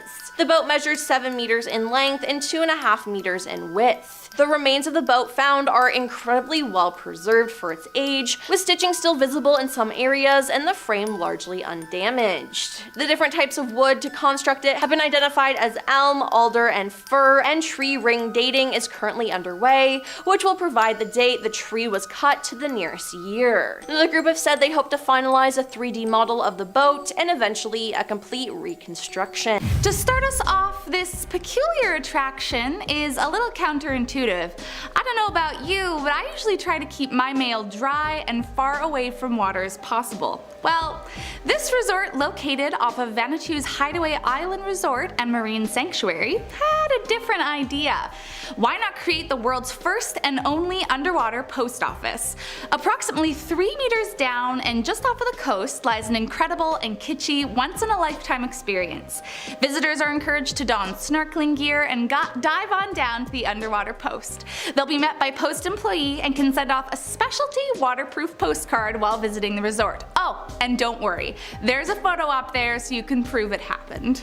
Next up, said to once be one of the greatest port cities around the world, this ancient Egyptian city dates back 2,300 years. Yes, you heard that right. The long-lost city of Thonis Heraklion is believed to be, quote, one of the greatest submerged discoveries ever. Located about 32 kilometers northeast of Alexandria on the Mediterranean Sea, it was uncovered in the early 2000s by divers, who initially discovered a piece of a statue of Hapi, the Greek god of fertility and lord of the river. This of course piqued their interest, so they continued their search and uncovered jewels, ruins, and pottery dating back thousands of years. Sadly, this recreational diving is not allowed at the site, but hey, all you need to do is become an archaeologist and you can check it out for yourself. Next up, we've all heard of Stonehenge, but what if I told you researchers may have found an underwater equivalent? Discovered in 2007, a group of archaeologists found something a little different from the usual day-to-day shipwreck scene. About 12 meters down in the waters of Lake Michigan is an eerie rock formation that is believed to be 10,000 years old. This Stonehenge-like building is thought to be a man-made due to the nature of its structure, as well as the stones measuring about the same distance across. But that wasn't the only thing that caught their eye, as one of the rocks appears to have a carving of a mastodon, a dinosaur that died out more than 10,000 years ago. While the exact coordinates of this incredible find are top secret, due to the locals wanting to keep swarms of tourists at bay, it's no denying that this is one place we'd all love to crack the code to find.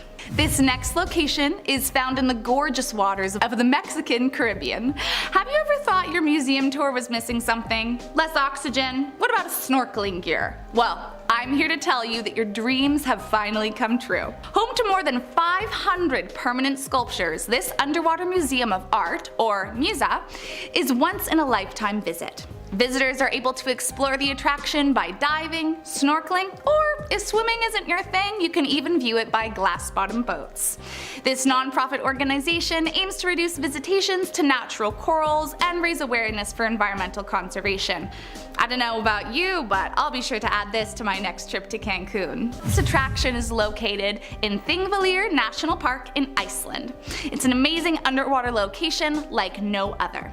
The Silfra Crack, or Silfra Fissure, is essentially what it sounds like. It's a huge crack in the earth. This fissure is part of the Atlantic Rift, the line between Europe and America, and it's where the continental plates meet. Over the years, this crack is slowly widening. Experts say about 2 centimeters per year. Though it's barely visible in the Atlantic Ocean, in the icy Icelandic waters, it's clear as day. The Silfra Crack remains a popular diving spot, but if you want to take it one step further, you can venture down the deep cave to see what lies beneath the surface. But divers be warned, as it is a major earthquake risk and the rocks could collapse at any moment. Now, who doesn't love the Bahamas? Clear skies, beautiful beaches, oh, and the largest underwater sculpture known to man. The Ocean Atlas, a spectacular sculpture by British artist Jason de Carys Taylor, is located off the coastline of New Providence. Standing a whopping 18 feet tall and weighing nearly 60 tons, you couldn't miss it if you tried. The figure depicts that of a young girl who appears to be holding the ocean above her, a nod to the Greek myth of Atlas, who held up the heavens. A mere 16 feet below the water's surface, that means visitors of all kinds can pay tribute, visiting her by either snorkel or scuba diving. And on top of that, its record-breaking size, the Ocean Atlas is also made of pH-neutral materials, which allows it to double as an artificial reef. It's sure to be the next hot spot on your trip to the Bahamas. Next up is the one and only Great Blue Hole. Located off the coast of Belize, this sinkhole measures a major 300 meters across and 125 meters deep. Many snorkelers have explored the surface, but how many have dared to see what lies deep? Well, back in 2018, a crew from Aquatica Submarines decided it was time to see what was down in the depths of the sinkhole. Setting out to create a 3D map of the Great Blue Hole's interior, they did not expect what they would find next. As it began, the usual suspects came around, like sharks, turtles, and giant corals. But as they went deeper, life altogether came to a screeching halt. It was discovered there was a, quote, thick layer of hydrogen sulfide spanning the entire width of the sinkhole, essentially suffocating any life form that dare crawled a little deeper into the cave. It's predicted that it won't be around forever, as surrounding sand and waterfalls are slowly filling up the sinkhole, but for the time being, if you do get to visit, probably best to stick to the surface. While the city of Atlantis is tragically a myth, the city of Halik is as real as it gets. Halik was an ancient Greek city that in fact is suggested to be what inspired Plato to write his story of the lost city of Atlantis all those years ago. The city was submerged underwater by a terrifying earthquake followed by a tsunami dating back to 373 BC. At the time, the local ancient Greeks believed the flood to have been the wrath of God, specifically Poseidon. For the Romans, it became quite the tourist attraction, but sadly, while the city may have been underwater in the time of the Greeks and Romans, that lagoon has since completely covered under riverborne sediments. Over time, the city has become gradually more and more silted and has been added to the list of 100 most endangered sites. Next on our list is for all our pirate lovers out there. Once described as, quote, the most wicked and sinful city in the world, Port Royal in Jamaica was once famous for its pirates, rum drinking, and ladies of the night, but was nearly destroyed by a huge earthquake which hit the island in 1692. Edmund Heath, a witness and survivor of the earthquake and tsunami, wrote in letters, quote, the earth opened and swallowed many people before my face, and the sea I saw coming mounting in over the wall, upon which I concluded it impossible to escape. The city, buried and lost, was celebrated by many as a solution to the problem of the sinful lifestyle it attracted. Today you can still strap on that snorkel and dive down to the ruins and imagine what a pirate's life might have been like. Just maybe keep the rum on the shore. And in our last spot is the best one yet. Found in Grenada's Molinare Bay, this incredible underwater park is one sight for sore eyes. Designed in 2007 by Jason DeCaires Taylor, this sculpture park is now listed as one of the top 25 wonders of the world by National Geographic. Accessible by snorkeling or scuba diving, visitors can swim through an array of whimsical life-size sculptures like a man sitting at a typewriter or a bicycle rider. But it's not all just for show. Similar to his other installations, Taylor created this park to improve marine life and create habitats for corals, algae, and sponges. Here's something you gotta think about when exploring the deep sea: earthquakes and tsunamis. Getting caught up in a natural disaster while deep underwater is incredibly dangerous. Astronauts have a lot to worry about, but earthquakes aren't one of them. You don't gotta worry about the Earth's crust shifting when you're not on Earth. Seismic activity beneath the ocean doesn't just trigger destruction on land, it also triggers massive waves, which can of course cause serious problems out at sea. First, you've got underwater earthquakes, giant shudders that happen deep beneath the ocean's surface when tectonic plates shift and grind against each other. We're talking about seismic waves that can shake the ocean floor like a rag doll. So, if you're diving or exploring the deep sea when one of these earthquakes hits, not good. You'd be tossed around with no control over where you're going or what's gonna happen next. And these underwater earthquakes can trigger tsunamis, massive walls of water traveling at high speed, swallowing up everything in their path. Ships, submarines, entire cities along coastlines.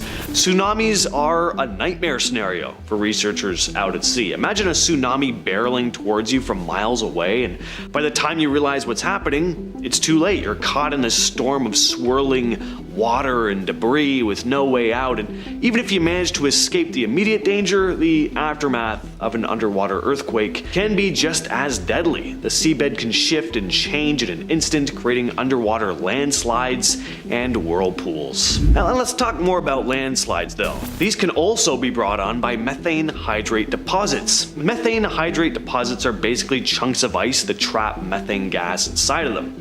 These deposits are stable under high pressure and low temperatures, but when these conditions change, like if the ocean, say, is warming up or if the pressure drops, the methane hydrates can break down and release the methane gas. There are tons of these deposits sitting under the seabed, just waiting to be disturbed, and if that happens, the methane gas shoots up to the surface like a rocket, creating massive bubbles that can swallow up ships and cause explosions. And as I mentioned, there's the landslide part. Methane hydrate deposits can help stabilize the seafloor, so when they break down, it can lead to underwater landslides. These landslides can be massive, a bit like underwater avalanches.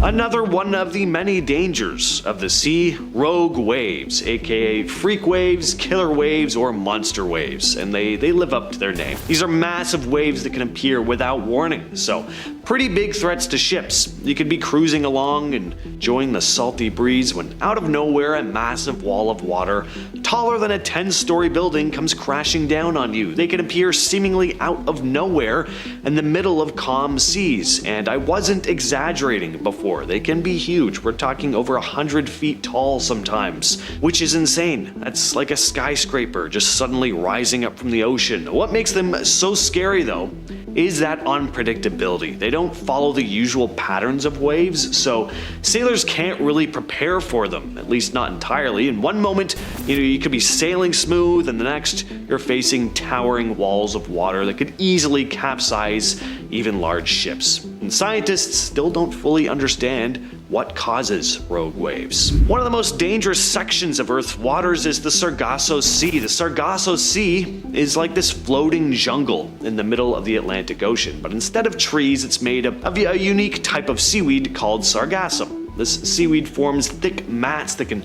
stretch for miles, and it creates this tangled maze. It's a bit eerie. It's kind of like a big floating desert. There's not much else around it except for the seaweed, and that sounds kind of peaceful, but for sailors, it's a different story. Navigating through all that sargassum is actually proven to be pretty dangerous. The Sargasso Sea has a very dark reputation. It's kind of known for swallowing up ships, and over the centuries there have been all these tales of sailors getting trapped in the area, the ships unable to move as they're slowly engulfed by the seaweed. Sounds awful. Underwater caves. Lots of divers have died exploring them. They're labyrinths beneath the surface of the ocean, and sure, they're exciting places to explore. They can be beautiful, but they're also packed with dangers. First off, navigating through an underwater cave is like trying to find your way through a pitch black maze.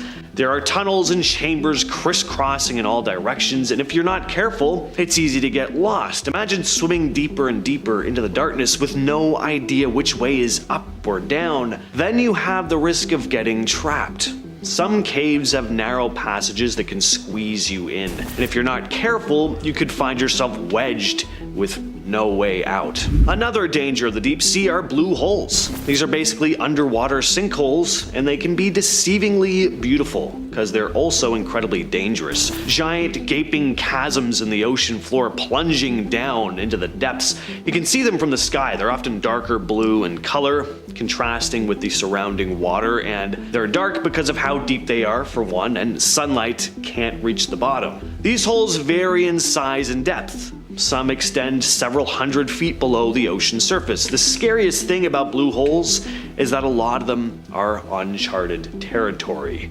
Unlike on land, where we have maps and signs to help guide us, most blue holes are unexplored.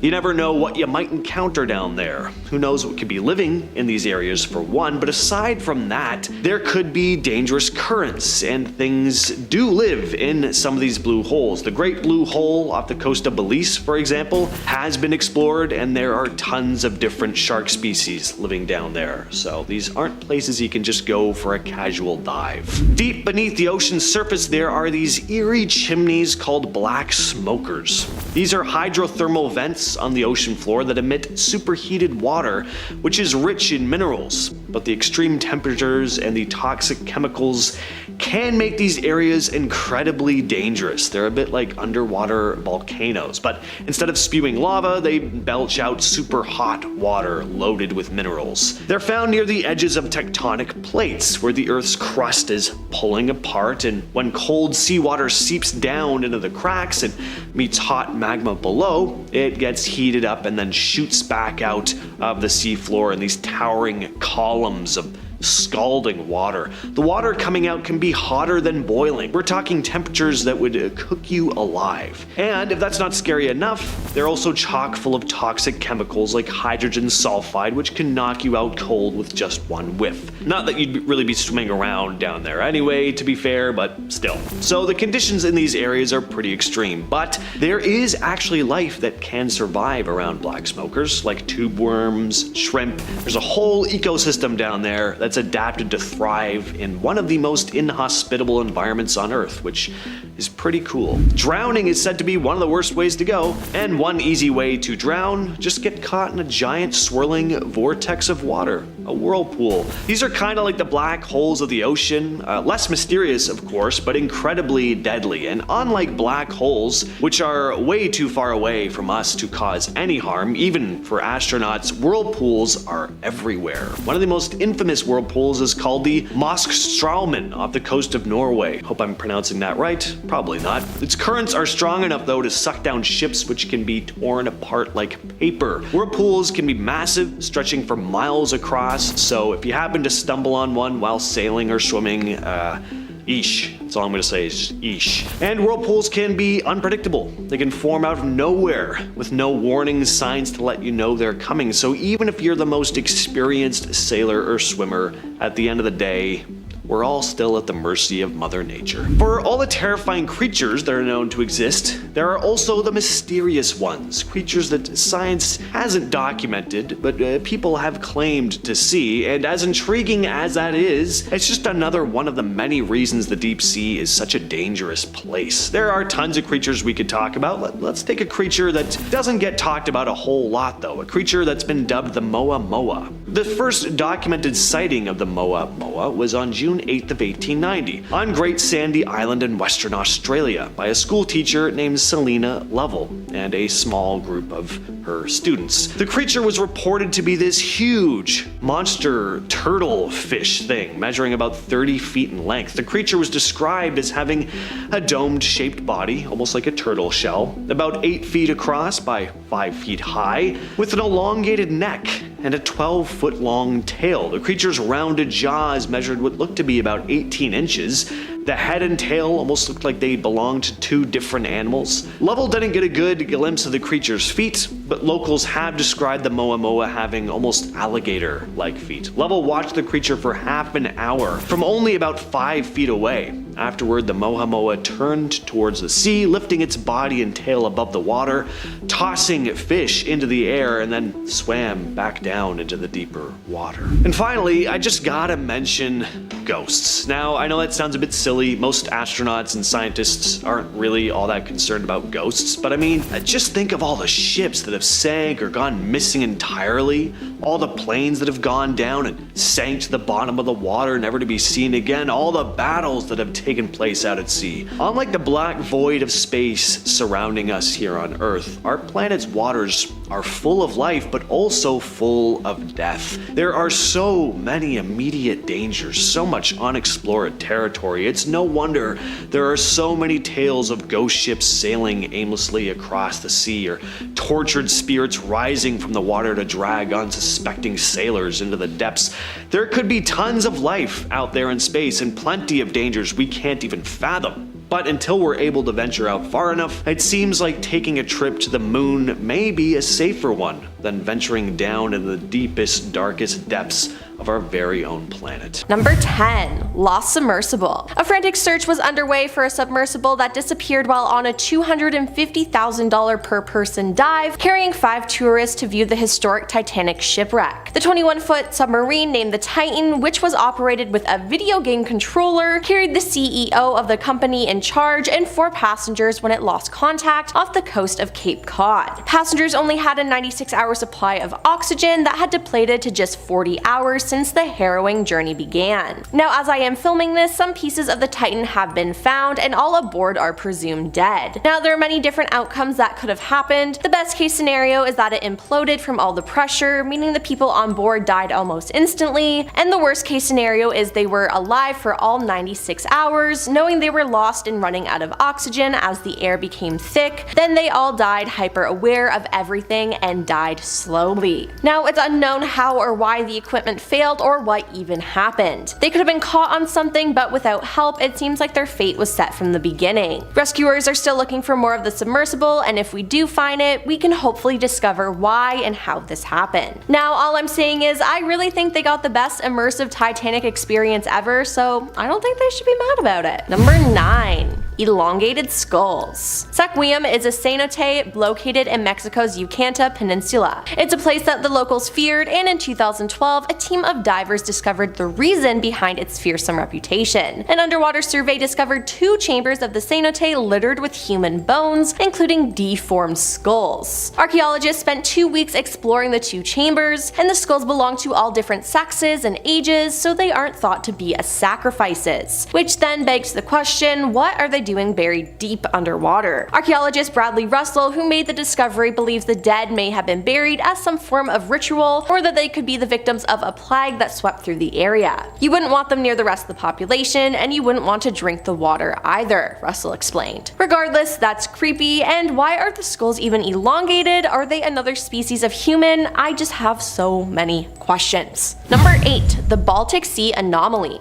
In 2011, a sonar image was taken by Peter Lindenberg, Dennis Aberg, and their Swedish ocean diving team for searching for treasure on the ocean floor in the Baltic Sea. What the picture showed was a seemingly non-natural 200-foot circular object with passageways and stairs. The discovery looked like something out of a Star Wars film, and many people believed it was a spaceship that sank to the bottom of the ocean. Samples taken from the area in 2012 were given to Swedish scientists who said there was nothing extraterrestrial about the area, but I'm not too sure about that. What Ocean X and the crew found was weird, and many still think there is a UFO lying at the bottom of the Baltic Sea, and there's another expedition of the area planned soon, so maybe we'll see. Number 7. The monster of Lake Iliamna. Lake Iliamna is a lake in southwest Alaska at the north end of the Alaska Peninsula. It shares a name with the Iliamna River, which flows into it. It's the largest in Alaska, 3rd largest lake in the entirety of the United States. Now, local residents have a number of stories about the alleged Iliamna lake monster, an unknown aquatic creature. Speculation exists that reported sightings may be undocumented population of white sturgeon, which is a type of fish. If true, this would be the most northerly population known to exist, just a few hundred miles from the Arctic Circle. Jeremy Wade, presenter of Animal Planet's River Monsters, is among those who speculate these sightings of a monster is a white sturgeon. Others believe it's a Pacific sleeper shark, and evidence of this is corroborated by a 2012 YouTube video that shows a smaller Pacific sleeper shark in the lake, and there were several new sightings in 2017, and the Anchorage Daily News once offered a prize of $100,000 for concrete proof of its existence. Number 6. Unexplained sounds. Yes, there are several unexplained noises that have been recorded over the years, but 2 of the most popular being the Bloop and Julia. Now, the name Bloop sounds cute, but it's not. The Bloop was actually an ultra-low frequency, high-amplitude underwater sound. Detected by the US National Oceanic and Atmospheric Administration, NOAA, in 1997, the sound was loud, unprecedented, and eerie. Explanations offered included covert underwater military exercises, whales, giant squids, or a totally unknown sea creature. However, it seems glaciers were once again the culprit, with the sound judged to be consistent with ice calving, where large chunks of ice break off a glacier. But I'd like to believe it's something more sinister, even though that scares me a lot. Number 5. The Yonaguni Monument. Are they man-made steps and ancient pyramids that sank in an earthquake, or natural rock formations? These strange structures in the water off the coast of Japan, nicknamed Japan's Atlantis, have baffled scientists since they were found. The sea off Yonaguni is a popular diving location during the winter months because of its large population of hammerhead sharks. In 1986, while looking for a good place to observe the sharks, the director of Yonggi-Chao Tourism Association noticed some singular seabed formations resembling architectural structures. Amazingly, scientists are still arguing if people, or Mother Nature, created the Yonaguni Monument, as well as whether markings in the stone are carvings of faces and animals, or simply naturally made scratches.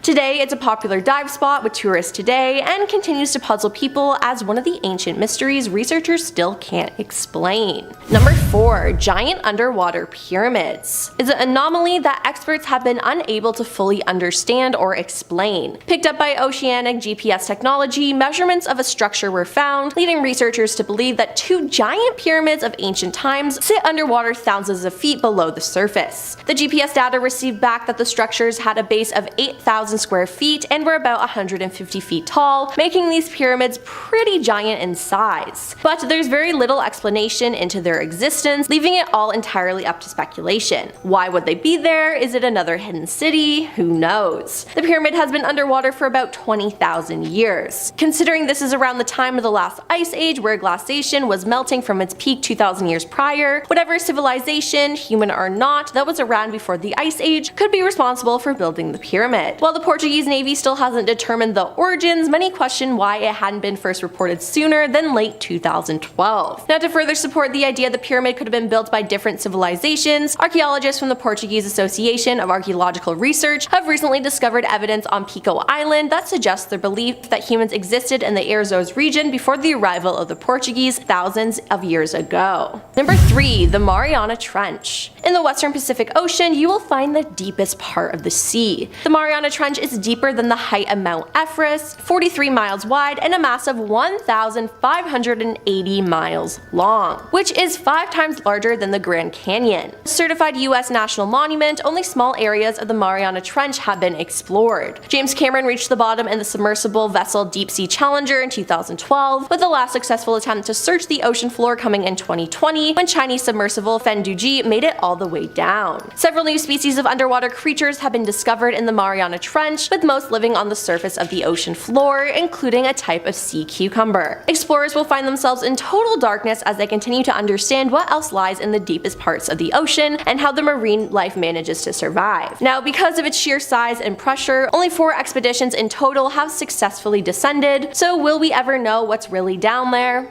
I don't think so. Number 2. Orca attacks. For weeks, the world has been watching with interest as a group of orcas appear to be ambushing boats off the coasts of Spain and Portugal. Now, a boat captain is speaking out, saying that after his boat was attacked for a second time, he now thinks these groups of orcas know exactly what they're doing. Captain Dan Kritz, a sailor with Reliance Yacht Management, had his first orca encounter in 2020. I was sailing with my delivery crew delivering a yacht when I was surrounded with a pack of 8 orcas, pushing the boat around for about an hour. We were one of the first boats experiencing this very unusual orca behavior. He added, first time in 2020 we could hear them communicating under the boat. This time they were quiet, it didn't take them that long to destroy both rudders. Looks like they knew exactly what they were doing, they didn't touch anything else, he added, saying it only took them about 15 minutes to dismantle parts of the boat. Now, marine scientists are still trying to determine what is causing the uptick in orca attacks on boats off the coasts of Portugal and Spain, but there's no question there's been a sizable increase in incidents over the past 2 years. Killer whale research group Atlantic Orca Working Group has found that these events have tripled, with 52 incidents in 2020 compared to more than 200 in 2022. Earlier this month, biologist and wildlife conservationist Jeff Coren told CBS that the behavior boils down to the incredible intelligence of orcas, and he believes older whales are teaching their young pod members these destructive tendencies. And honestly, good for them. We are practically barging into their house, and I think that they should keep it up. And coming in at number 1 is the Bermuda Triangle. The Bermuda Triangle is an urban legend focused on loosely defined regions of the western part of the North Atlantic Ocean, where a number of aircrafts and ships are said to disappear under mysterious circumstances. Some speculate that unknown and mysterious forces account for the unexplained disappearances, such as extraterrestrials capturing humans for study, the influence of lost continent of the Atlantis, and vortexes that suck objects into other other dimensions. For example, on December 5th, 1945, Flight 19 was lost with 14 airmen, and later that same day, PBM Mariner U number 59225 was lost with 13 airmen while searching for Flight 19. Or when in 1918 the USS Cyclops and the 309 people on it disappeared without a trace sometime after leaving Barbados. So far, this is the biggest loss of Navy personnel not related to combat. Things just seem to disappear with no explanation there, so will we ever know what goes on there? I don't think so, and I think we should just stay away. Well, the story of human origins takes us back about 540 million years to a tiny, wriggling sea creature called Saccharidus. This creature was only about a millimeter in size. It lived in the sand on the ocean floor. They had a sack-like body with a large mouth, but no rear end. That means it likely had to do its number twos through its mouth. How far we've come. Saccharidus is considered one of the earliest known ancestors of all deuterostomps, a major group of animals that eventually led to creatures like fish, starfish, and eventually humans like you and me. Even though Saccharidus was very simple, it was the next step in the evolutionary tree. It had this flexible skin and some muscles, allowing it to move by wriggling through the sand. It probably ate by sucking in tiny particles or small creatures. Mudskippers are pretty fascinating if you think about how they bridge this gap between aquatic life and life here on land. They're kind of like a cross between a frog and a fish, and they've got some cool adaptations that show how life can start to make the leap from water to land. Mudskippers are an amphibious fish that can spend a lot of their time out of the water. They're found in swamps and mudflats, and they use their pectoral fins kind of like legs to walk across the mudflats. What's even more interesting is that mudskippers breathe air. They have specialized gills that can retain moisture, which allows them to absorb oxygen from the air. This allows them to live outside the water for long stretches of time. Their ability to move on land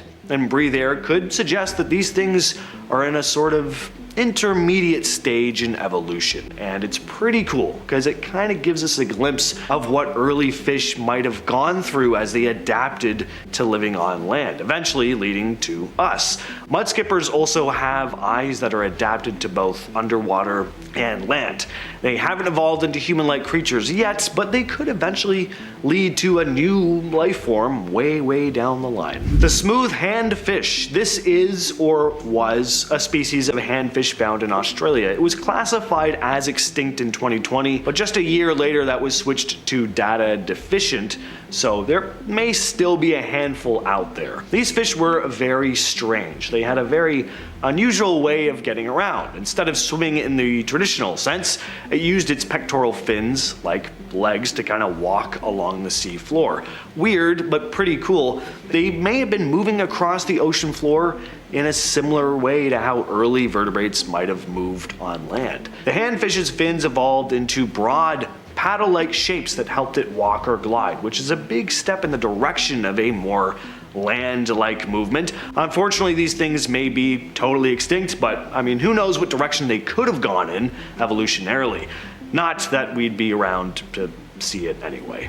There's a pretty wild but fascinating hypothesis about human evolution, the aquatic ape hypothesis, the idea that some of our early ancestors might have lived in an aquatic environment, like swamps or shallow seas, instead of just on land. The basic idea is that these early humans adapted to life in water, which influenced their development, eventually leading to what we are today. One of the main points of this hypothesis is that our ancestors could have spent a lot of time wading, swimming, or diving, and that this might explain some of our more unique traits compared to other primates. For example, humans have relatively hairless skin, which could have been an adaptation for staying cool, reducing drag in the water, our ability to hold our breath, the fact that we have semi-webbed toes and hands, the way we walk upright, could have had something to do with evolving in an environment where we had to move through deeper bodies of water and, be upright. All of this could have had something to do with our possible aquatic activities way back in time. Octopuses, these are some of the most fascinating creatures in the sea. These guys not only look wild, but they're incredibly smart, and their intelligence could hint at some amazing possibilities for the very distant future. Octopuses have brains that are surprisingly complex for invertebrates, and they've shown some impressive problem-solving skills. One of the coolest things about octopuses is their ability to use tools. They can open jars, they can mimic other animals, they can create shelters out of like coconut shells. They have a level of brain power that's pretty advanced compared to most other animals. They also have incredible camouflage skills, changing color and texture to blend in with their surroundings. So with their smarts and adaptability, some scientists wonder if octopuses could potentially evolve into more complex forms in the very distant future. If they were to evolve further, who knows what kind of adaptations they might develop. They already have a level of intelligence and problem-solving ability that could, in theory, lead to even more advanced capabilities over millions of years, even eventually evolving into a more human-like species similar to our boy Kit Fisto. Of course, this would happen long after we're extinct or have left Earth and evolved into who knows what. The axolotl is one of the coolest amphibians out there. First of all, they're very cute. Some people keep them as pets. I've heard they're not great pets, but anyway, they're famous also for their ability to regenerate lost body parts like limbs, spinal cords, even parts of their heart.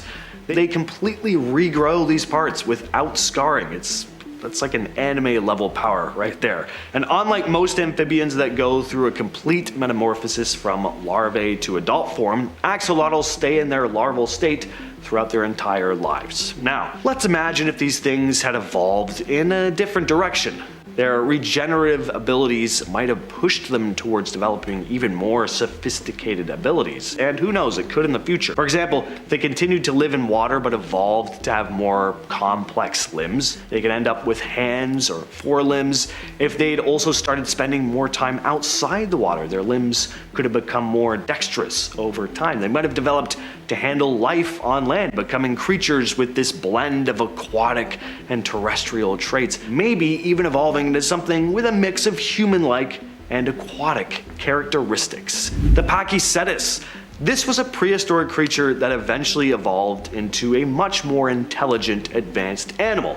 It could have evolved into a creature almost like us, potentially, but it ended up going in a different direction. Whales. These are obviously a highly intelligent animal. They're excellent communicators with high levels of emotional and social intelligence. They obviously live underwater, but their origins can actually be traced to an amphibious creature called the Pachycetus. These things lived around 50 million years ago, and they're one of the earliest known ancestors of modern whales. But my God, you'd never know it looking at one, or a depiction of one. Obviously, they're long gone now, but we do have bones. Pachycetus looked almost like large rats and probably spent a good chunk of their time on land. But they also had features that eventually evolved into a life completely underwater. For starters, their ear structure was similar to modern whales. Over millions of years, Pachycetus descendants gradually adapted to a more fully aquatic lifestyle. Their bodies became more streamlined. Their limbs evolved into flippers. They transitioned from walking on land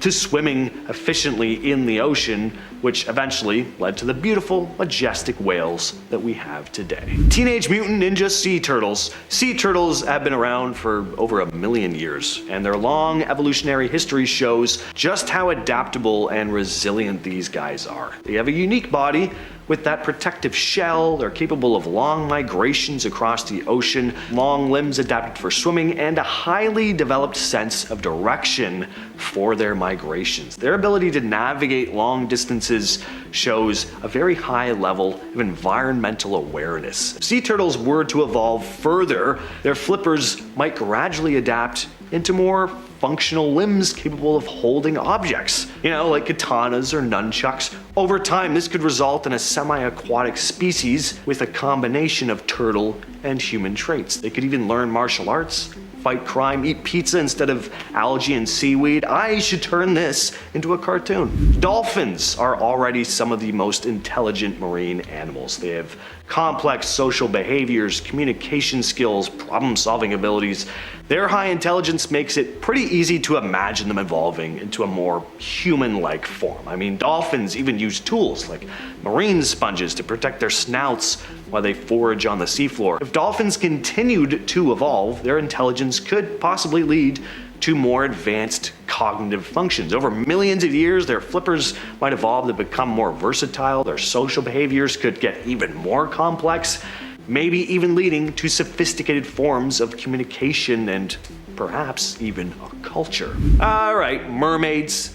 The idea of mermaids has been around for centuries, with sightings reported by sailors and explorers from different cultures all over the world. These stories often describe mermaids as having a human upper body and a fish-like lower half. Now, some accounts are pretty detailed, claiming that mermaids live in these elaborate underwater cities or have their own unique cultures. From a cryptozoology viewpoint, one theory is that mermaids could actually be a type of undiscovered primate or marine mammal, and not just something in lore and myth. Reports of mermaid sightings are a lot less frequent than they were back in the day, but there are those rare cases where people claim to have spotted some sort of mermaid-like creature, only they're not usually described looking like Ariel. They're said to be much freakier looking than the Disney depiction. Sure, it's most likely that these early sailors mistook a creature like a manatee or a dugong, both of which have kind of like almost human-like features when you see them from a distance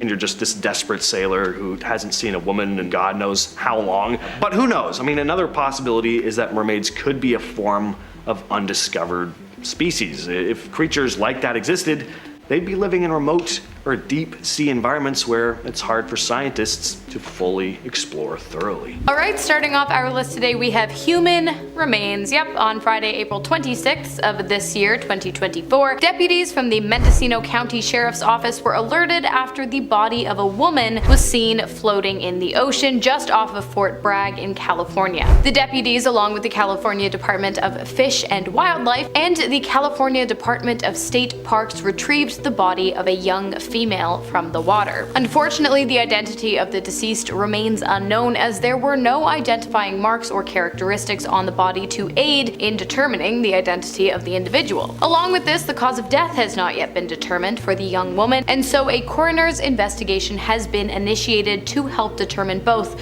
her identity and cause of death. A police investigation is also underway to determine how the woman made her way into the water and whether or not foul play was at all involved in the incident. Next up, we have the mysterious golden orb. Back in 2023, scientists came across a strange golden blob deep in the North Pacific in the Gulf of Alaska. The thing was about 4 inches in diameter and was attached to a rock. The team was using remotely operated vehicles, or ROVs, as part of NOAA's Seascape Alaska 5 expedition to explore deep water habitats. They have no idea what this thing is, but it was determined to be biological. So it was something, it wasn't man-made. There was also a small hole in the orb looking like something had gone in or come out, which is definitely freakier. There's a live stream of the researchers picking up the thing with the ROV, and they joke about how the discovery feels like the start of a horror movie. Using a gentle suction device on the ROV, they carefully removed the orb and brought it to the surface for closer examination on their ship, but other than the fact that the thing was biological, they still have no idea what it is. Carrie Howell, a deep sea ecologist, stated the orb could be a new species or an unknown stage of an existing one. Next up, we have the unicumber, an entirely new species of sea cucumber that is equal parts fascinating and nausea-inducing. As you can see from the image, this animal is see-through, making its digestive tracts completely visible. Lucky us. The animal acts almost as an ocean floor vacuum cleaner, locating and consuming sediment that has settled in the depths of the ocean, sediment that is passed through the stomachs of multiple other sea creatures before making its way in what appears to be the large and only intestine of the unicumber. Unpleasant to say the least. Anyways, the unicumber was captured using a remote operated vehicle which was sent down to the seafloor of the Pacific Ocean so that marine scientists may see what kind of things are lurking in the deep.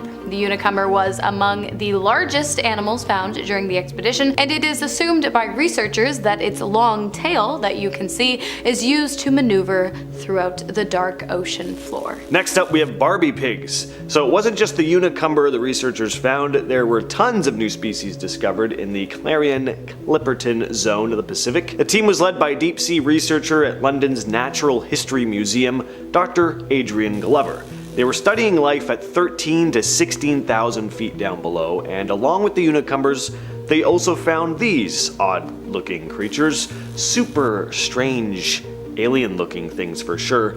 Like most of the life this deep below the surface often is, oddly kinda cute in a bizarro kinda way though, at least to me. Maybe it's because it's pink, kind of reminds me of Patrick Star or like Kirby or something. One PhD student, Bethany Fleming, suggested they dub the creature the Barbie pig, and the team agreed. And if you're thinking it's because they had just watched the Barbie movie on the flight over and just had it on their minds, you'd be right. That is exactly the reason. Next up, we have the Blob, a large mass of relatively warm water located in the Pacific Ocean off the coast of North America. It was discovered in late 2013 and continued to spread until 2015. Basically, it's a massive marine heat wave that lasted for over 700 days and resulted in the deaths of an estimated 1.2 million seabirds and countless marine animals. The phenomenon, nicknamed the Blob, is assumed by researchers to be the result of high pressure systems and greenhouse gases, and it is also largely to blame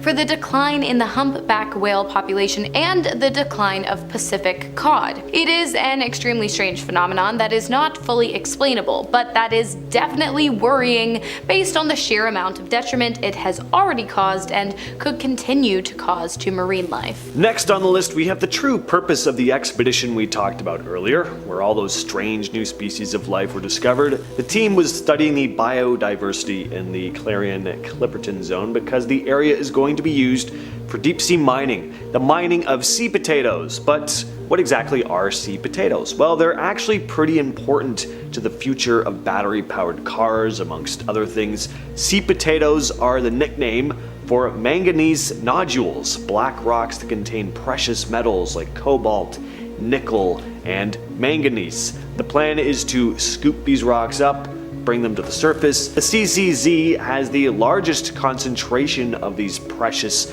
materials in the entire world, so they needed to study the life down there to make sure the mining wouldn't disrupt the ecosystems and have too much of a negative influence. Next up, we have the plastic bag. While a plastic bag hiding in your closet is neither shocking nor scary, unless of course you specifically removed it from your closet only to have it reappear days later, finding a plastic bag at the bottom of the Mariana Trench, the ocean's deepest point, is pretty nerve-wracking. Why? Well, because it illustrates just how widespread pollution has become on our planet. I mean, no human has ever grazed the bottom of the ocean, but our trash certainly has. In 2018, while scanning through thousands of photos and videos from multiple devices located in the depths of the Pacific Ocean, looking for unseen oceanic discoveries, marine scientists came across something completely ordinary for a Sunday trip to the supermarket, but completely out of the ordinary for the untouched depths of the ocean. A plastic grocery bag, which has since become a symbol of our need to make change in order to protect some of the world's most delicate ecosystems. Just last year, in the summer of 2023, an astrophysicist named Avi Loeb worked together with the US Space Command to haul over 700 small pieces